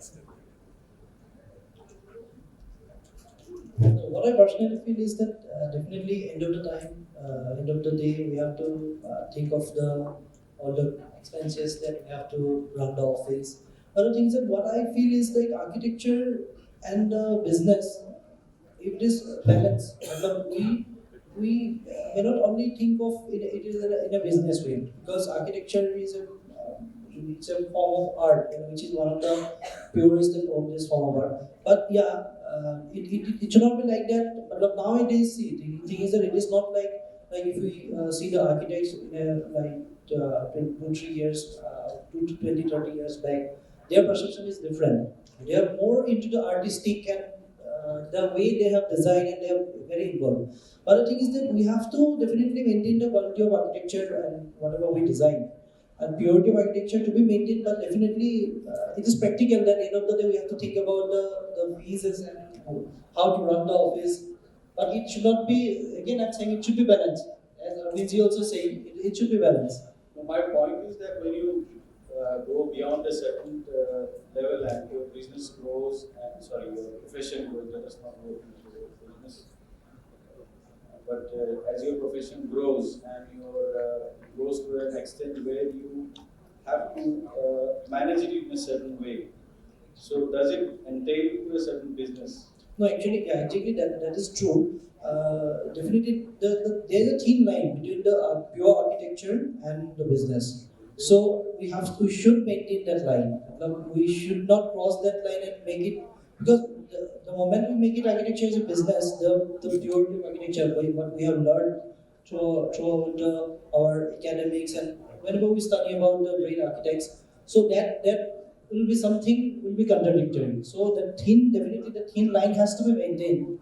It should not say a business also, but definitely maintaining that line, we should. Or rather, should we call it as a business of architecture? I would like to. Yeah, I would like to add something to this. I was just watching an interview by this famous Bollywood actor K.K. Menon, and he said something in the lines of it really saddens him. When he sees people patronizing what he called marketing exercises, where he said that there can be bad cinema, there can be good cinema, but there has to be cinema first. But nowadays, people are patronizing this marketing exercises. You're talking about numbers, visibility, marketing. All the actors coming and playing their alter ego and playing themselves on the screen. So I think this also you can relate this to architecture also. So there can be good architecture, there can be bad architecture, but in this age of social media, there are a lot of practices which are usually visible to everybody. Maybe they are not even doing that kind of work that they are portraying on everybody on social media. Just as a small diversion to this topic, I think we have seen that a lot of architects are getting into other allied entrepreneurial ventures that has been very path-breaking and in their own rights. Toto, can you see this particular change that is happening around? Yeah, actually, now we can see like many of the architects after graduation or after the masters, they are not practicing architecture. There are very few examples. If you can take some of the, there is a, I think recently I came to know there's a software, there's a I think kind of app where which is Treasures or something like that. The name is. What you can do is it's a kind of virtual world. So what you have to do that has been designed by an architect. What you have to do as an architect, I can upload the concept plan. Once the concept plan is uploaded to the app, then your client can, using the version here, they can actually feel the interior and the project. And they can find out what are the faults and what are the modifications and what are the things can be done. So these are some of the things that architects are doing, and it is actually it is largely accepted by many people also. But personally, I don't think that it is definitely Another level of another level. Yeah. another level of BIM is already there, but BIM is definitely many people are doing. And another, I came to know that there is a software, it's a kind of app, build my home. It was designed by some architects from Noida. So what you can do there is they have certain templates, which is actually we don't support. There are certain templates, there are certain concept plans. So as a client, you can select the plan. They'll tell you how much the cost will be. It's a completely prefabricated thing, and within 90 days they will install it, which is factory made, and they'll install it in the site. So this is also a type of practice started growing in the country. So it is. Yes, that is something again. I think that is again something which is very debatable. Yes. I think a lot of people do not subscribe to an Exactly. idea of a preconceived plan Exactly. being implemented without getting into the research of the project, without Yes. getting into depth. Site analysis and other requirements. Yes. So many things involved. Okay, that's one part I think. So I think we already started late and we are running very short of time. We'll brush up things here. So I think again with the advancement in technologies such as BIM and we started handling the economics and functionalities of buildings. So what do you think would be the role of the future? I mean, would BIM finally take over us, or would the competence of architects be just limited to providing the aesthetic value of the design? Now with AI, I think even that seems a little blurred. Any thoughts, any brush up thoughts on that? I'm just posing this. Well, I think we will be still very much prevalent because no matter what amount of software comes in to replace certain tasks, but somebody still has to give it that input. And I think that's where we will evolve because I think when the computer first came out, there was a big thing of large articles about how it will replace people and then there'll be like shortage of. I mean, there won't be any shortage of workers. I mean, there'll be big unemployment and stuff like that. But then we all know now that it's not the case. In fact, there's no employment. It's just create a lot of productivity, generate a lot more work in a short frame of time. So I think yes, I mean it's a very good thing that these softwares are coming in and doing the work that we really don't like to get into, and it's making the work easier for us in certain areas. But then we will still be the decision makers, we'll still be the problem solvers. So we are here to stay, we'll be there. Right.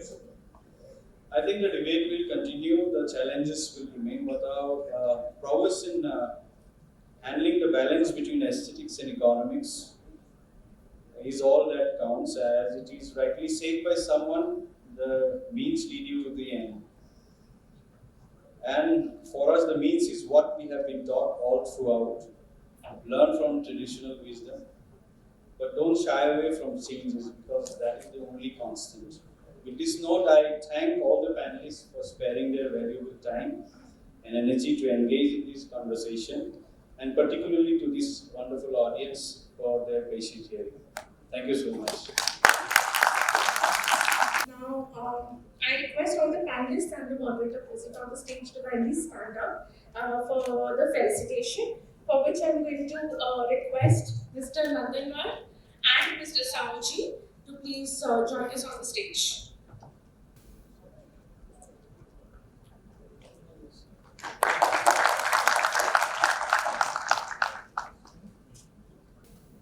Mr. Anjit Mukherjee,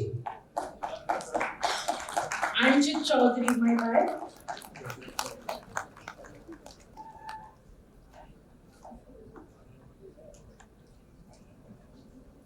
Miss Ragini Goswami,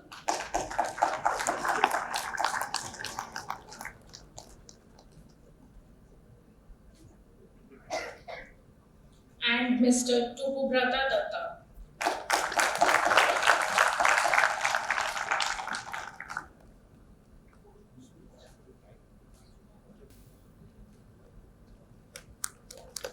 Thank you, Mr. Nandanwar.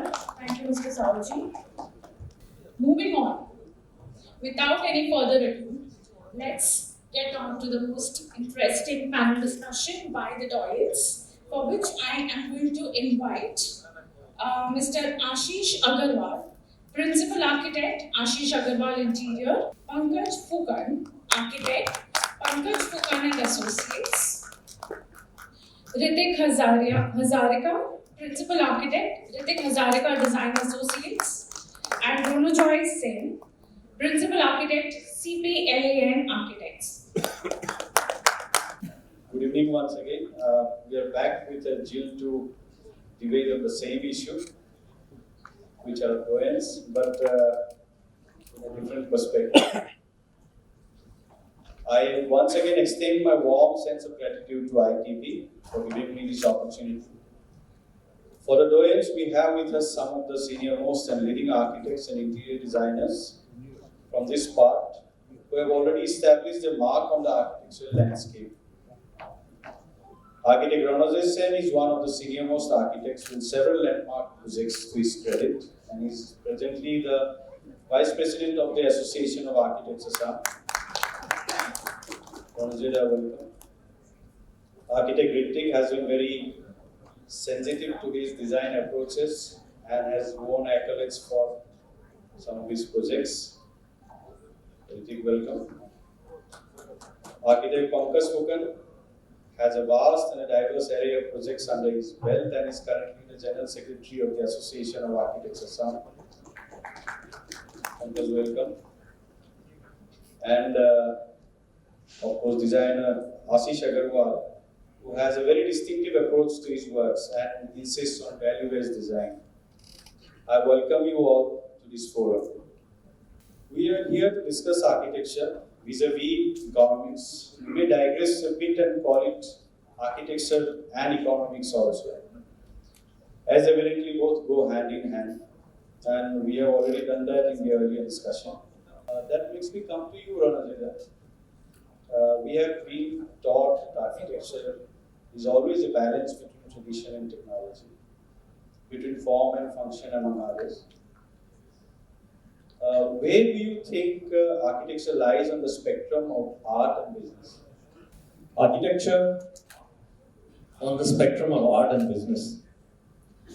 Well, my opinion is that architecture is neither art nor is a business. Definitely not a business. See, if I had to personally describe the profession of architecture, I would call it a synthesis of profession and craft. Now, I'm taken back to the old days when we used to work as students, and we'd often work in companies or architectural firms which had one business partner and one, sort of architect partner. The architect's guy was to do the architecture part, the business guy used to do, hunt for jobs and so on and so forth. But at the end of it, the business guy could do what he wanted, but the creative came from the architect, the guy who was doing the designing. It's not just, it's not a trade. Yeah. So,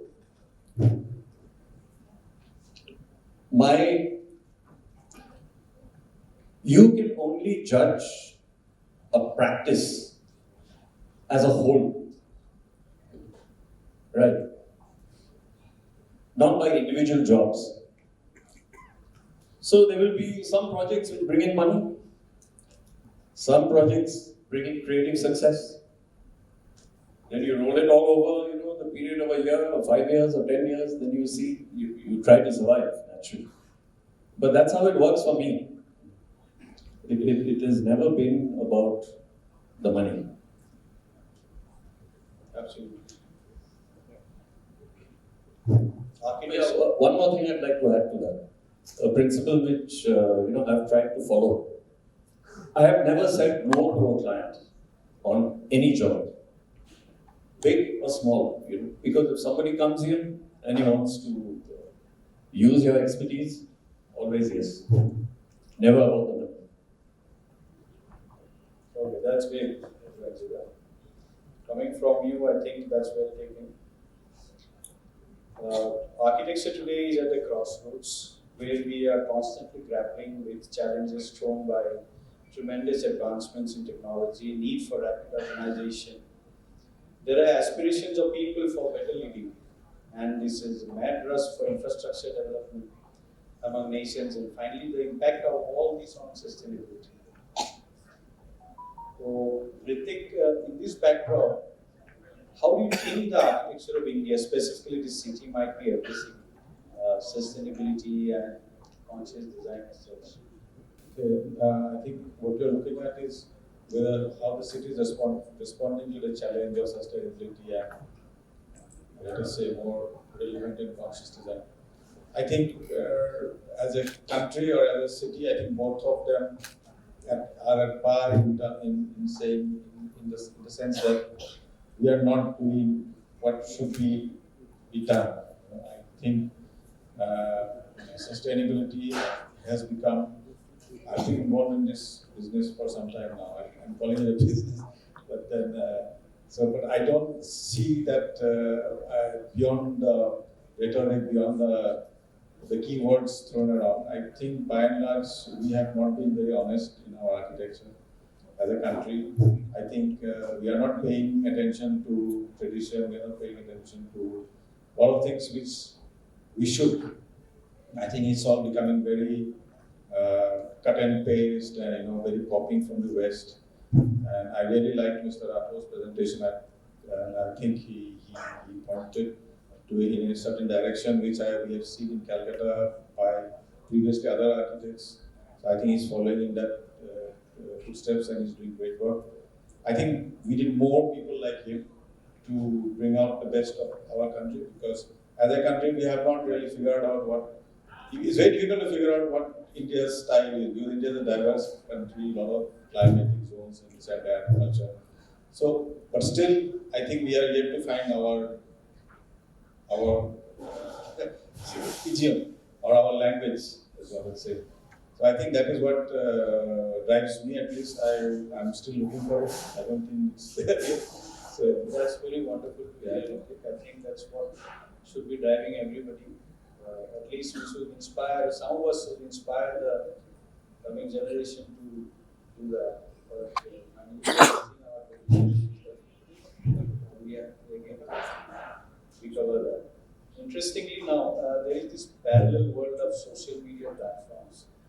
I'm just digressing from this a little bit, which is calling the rules now. And architects are increasingly being drawn to such platforms because of the visual content and immediate impact on an audience.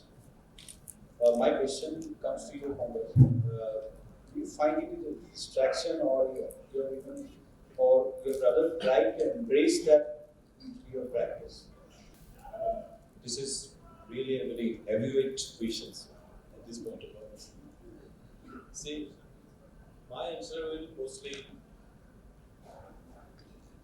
describe the do's and don'ts of the younger generation, because this is purely social media, and this is mostly associated with the younger generations. Though we have been into the social media and the visuals, but still we are not getting that much of benefit what the younger generation are taking now at this point.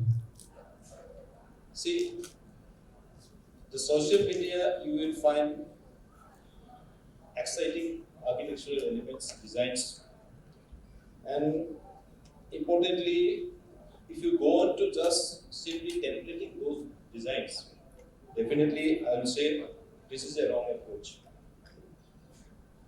Why? Because nobody is going to dissect those designs. Those are basically visual designs. So nobody is analyzing the functionality of the designs. So without walking or going deep into this functionality, if you straight away just template those designs and put those things in your projects, definitely those things will going to harm your project. And ultimately, it is not going to fulfill the exact required functionality of the particular projects. So, as a result, so designers now should know the clear line between copying and creating. This is hashtag Vivek Rathod. We have said, don't imitate, create. Right? This is the particular answer to these questions. Fantastic, Pankaj. I think that's a well said reply to my query. But then again, I had thought probably there is a positive way of looking at it also, and probably social media can be used to the advantage of our profession in a way that enhances the experience of projects, that enhances the not merely to create something, but maybe to enhance the experience of something that we have already created. That can be another option. That's what I was actually looking forward. So what you have said is really true, because social media is getting into a point where excessive use also may be a little on the other side.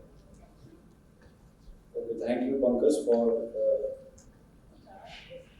your answer. With that, I come to you, Ashish. In your years of practice, I think you must have come across projects and assignments where you were challenged for the balance between client demand for a budget and at the same time maintaining the integrity of your design approach. It's a very generic question I'm putting forward to you, but would really love to hear some experiences from you. Thank you, Amitabh. I would like to thank ITP for inviting me for this lovely debate for this evening. Good evening, everyone.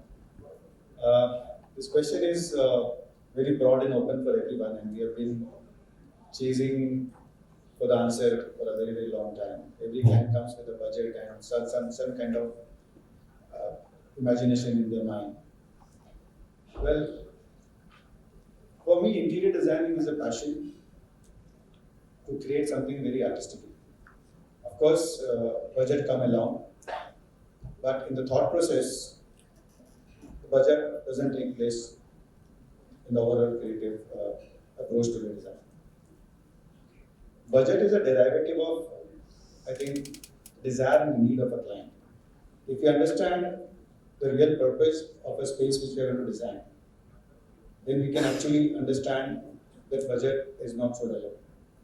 Unless we create something which is justified and which is actually we are creating a value, only then we can come to a budget.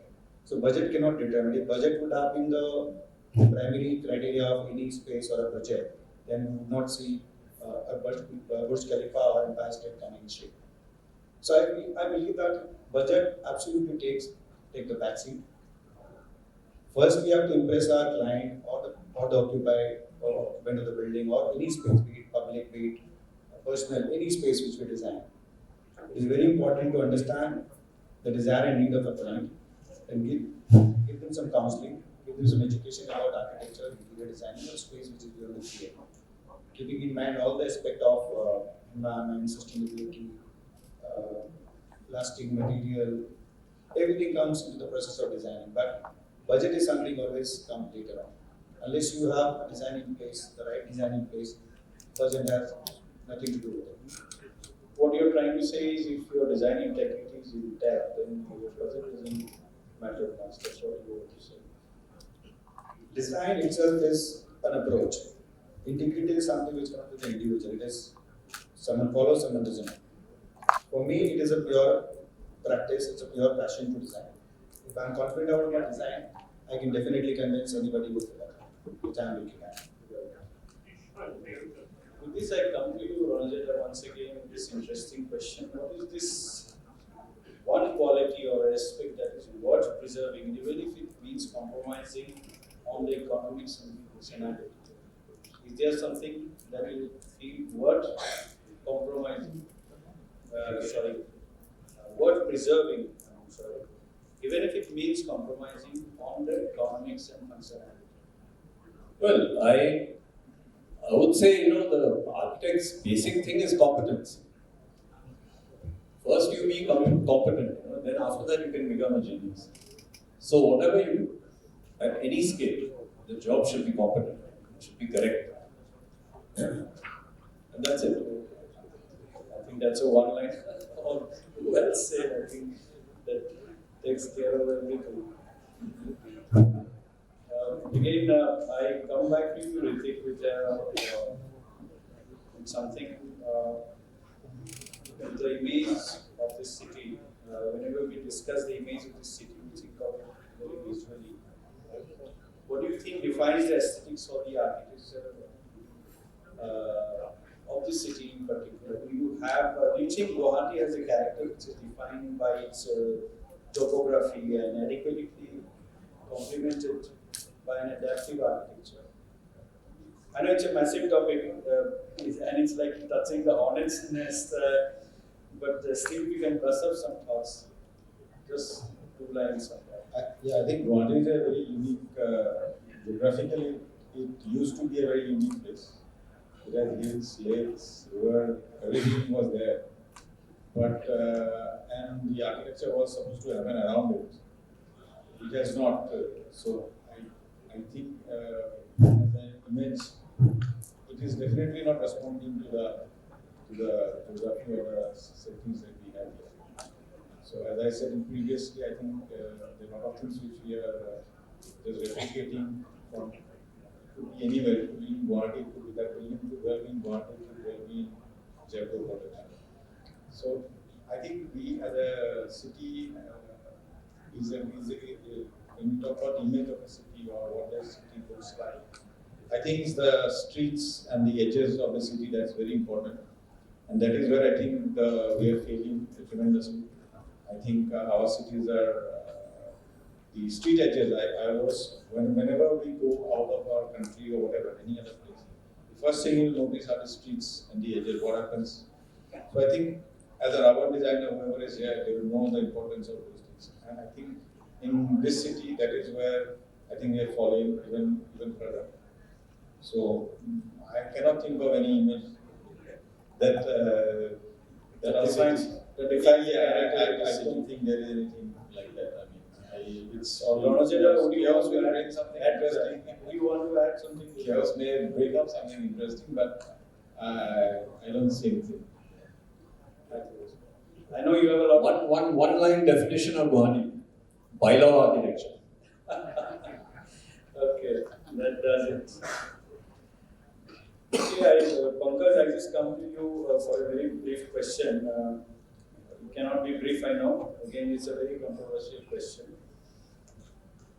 what does it mean to be iconic for a building? We already discussed this aspect, and Anjit was very apt in this reply. I don't want to go too much into the depth of it. For example, we had very recently we had come across the issue of this. I'm not saying issue, but we have an iconic building in this city, and everybody might be wondering which building I am talking about here, right on the face of GS Road. It's the NRL headquarters, which has been completed very recently, and everybody has some opinion about it. It has been shrouded in controversy for some time, and it's about its relevance, its context, and things like that. Do you have any thoughts on that? I'm not particularly pointing at that particular project, but your definition of an iconic building.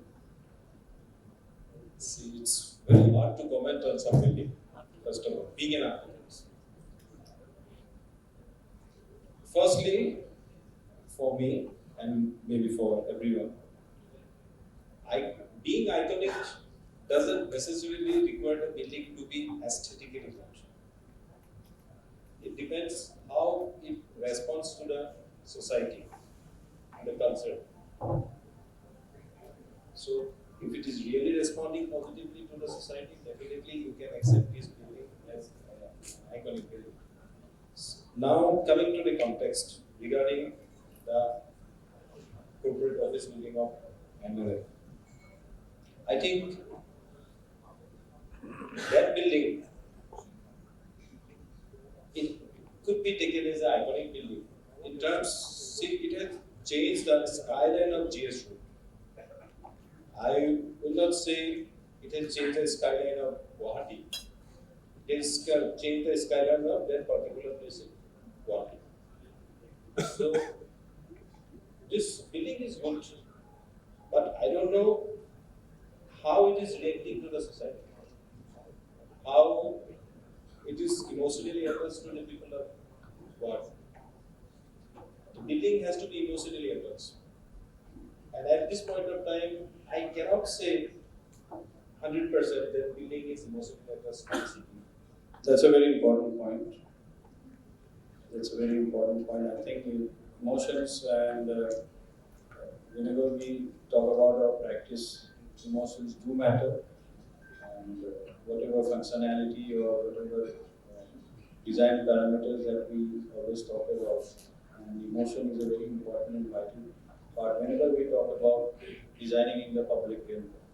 Because ultimately it becomes the pride of the city. Absolutely. Ashish, at this point, I come to you very quickly. Again, a very pertinent question. Have you ever treated your practice as a business?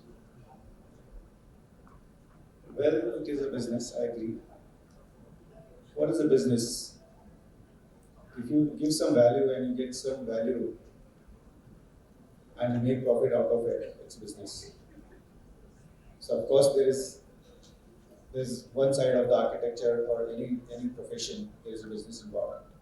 But it cannot be the only agenda of practice. It's business because we are creating things.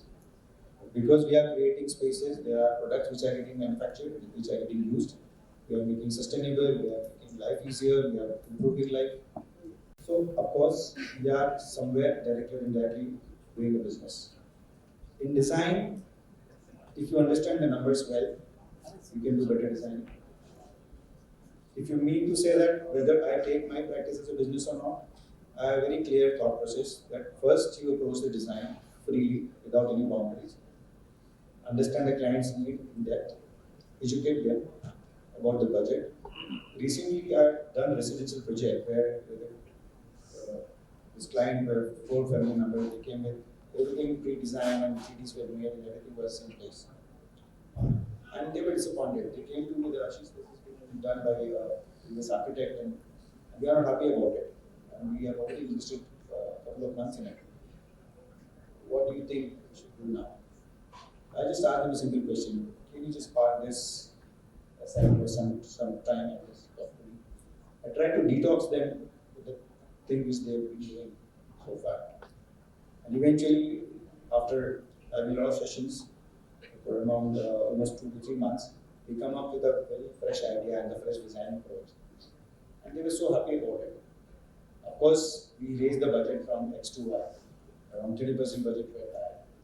And we ended up doing much better design in terms of longevity, simplicity, and most importantly, they were resonating with what is going to be made for them. So of course, the numbers are involved in every aspect of design. But when we talk, when we express, when we educate, when we counsel our clients, budget cannot be the only way. It's the sideline. What you're saying is the hardware around it. Okay, that's something very interesting that you have just mentioned. I think we are already short on time. So I'll just brush up a few things that we really need to take up. Ranajeda, as a last question to you. When we think of the monuments and the architectural legacy, we are living behind the future. Does your mind waver whether we are being able to be just and forthright?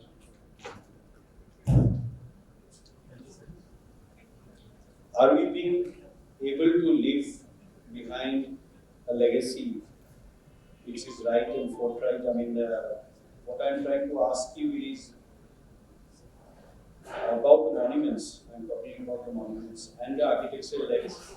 Pardon? No, historical monuments. Yes. I'm talking about the architectural legacy that we are leaving behind for the future, all around. Does your mind ever waver whether we are being able to be just and forthright? See, I think that's a question posterity will judge. Because I don't know how much we know of what we're doing. Because you're just going from job to job. You're doing your best. How much of an effect it has.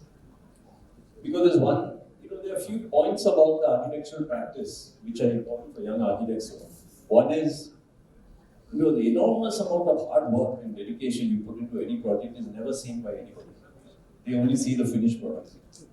All the things you go through, sometimes for months and weeks. So, a lot of questions there. But I believe you should just do your best, and an architect must constantly campaign for what is correct. That can never change, right? From the beginning of your profession, right to the end of your profession. You must be a constant campaigner. Now, what comes out of that depends on a lot of other things. It depends on your client, depends on what is possible, what is not possible. Sometimes what is technologically possible in a particular place. You can do things in Delhi or Bombay which might be very difficult to do here, technically. So I really don't know what we're leaving behind. Basically, I was hinting at the different periods. There are different periods. If you go back down history, there are different periods. We are talking about sometimes of the Charukya period. We are talking about the Gupta period. So, which is this period of architecture that we are leaving behind for? I have a different thought on it. You see, my thought on that is, if you look at history, you basically see what the monarchs and the rulers and the conquerors have been.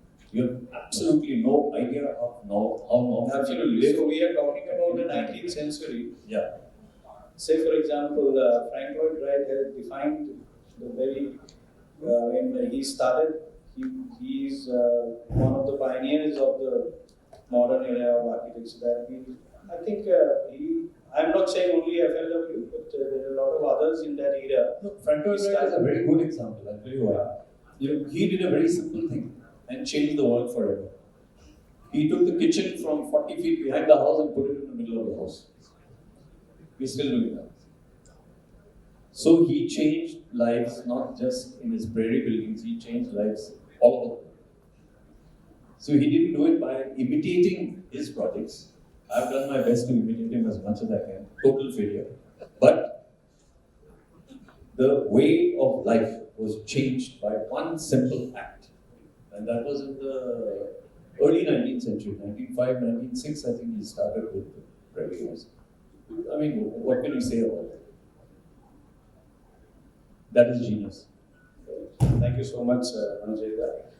Any one-liner for the upcoming architects of the next generation, that one line of advice or tip that you want to give them regarding their profession? Yes, it's a great profession, but you learn as you proceed. You never know what's going to happen next. And I would like to thank Mr. Rathod for a lot of things, but particularly for one word, unpredictability.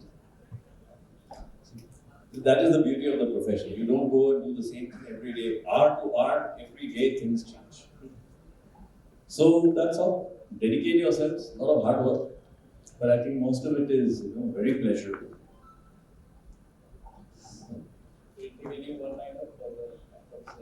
Yeah, unpredictable. Tomorrow one can come up with a genius idea and become a legend. Yeah, true. Just to, as he was mentioning about Frank Lloyd Wright, he lived in many eras.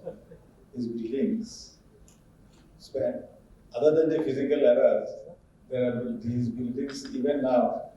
Sometimes it's the future also you can see in his buildings. One science fiction movie where his buildings is there. That's fixed. That movie is set in some 100 years from beyond our time. That is shot in Frank Lloyd Wright's building. There's a movie called Gattaca, I don't know if you've seen. So that's the legacy. So when you're looking at time and what we leave behind, maybe some of those things people will look back, but then that is what the great masters are. Only they can produce something like that. And, just to complement what you were saying. Right. Uncle, any one word of advice to the young generation? Yeah, I would like to advise the context to, because we have already accepted social media, and especially the news everything. You, single line suggestion, you wisely use Ctrl-C and Ctrl-V. Copywriting and paste it at right place. Don't blindly do it. Thank you. That's very subtly put. Ashish, you have anything to say to the young generation? Of course, the topic itself is so interesting. I have something to say to the designers. Well, win your clients with an outstanding design, and an outstanding budget will follow automatically. So I hope you get that. Thank you so much. Thank you, Ashish. So the challenges will remain, and in a growing urbanization and the massive infrastructure push, it is interesting to note that economics has taken a backseat, and so probably aesthetics or the design truthfulness to a certain extent. This is where we, as responsible stakeholders, have to voice our concerns where it matters. The foundation for our future cities and living standards depends on it, and there is no denying that people deserve their rightful architecture and environment. With this note, I thank all the panelists for sparing their valuable time and energy to engage in this conversation. And again, particularly to this wonderful audience for putting with us. Thank you so much. Brilliant, absolutely brilliant. Now, this concludes the evening at Design Debate Guwahati edition. To felicitate these professionals, I'm going to invite Mr. Hajira from Jaguar Group and Mr. Saoji from ITP Media India.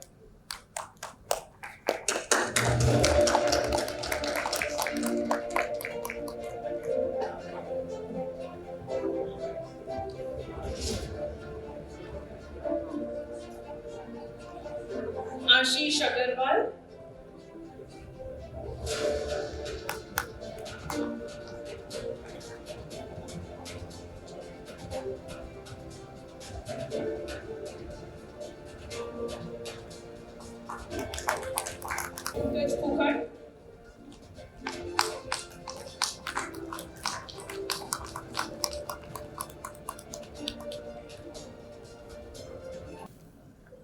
Mr. Nitik Hazarika.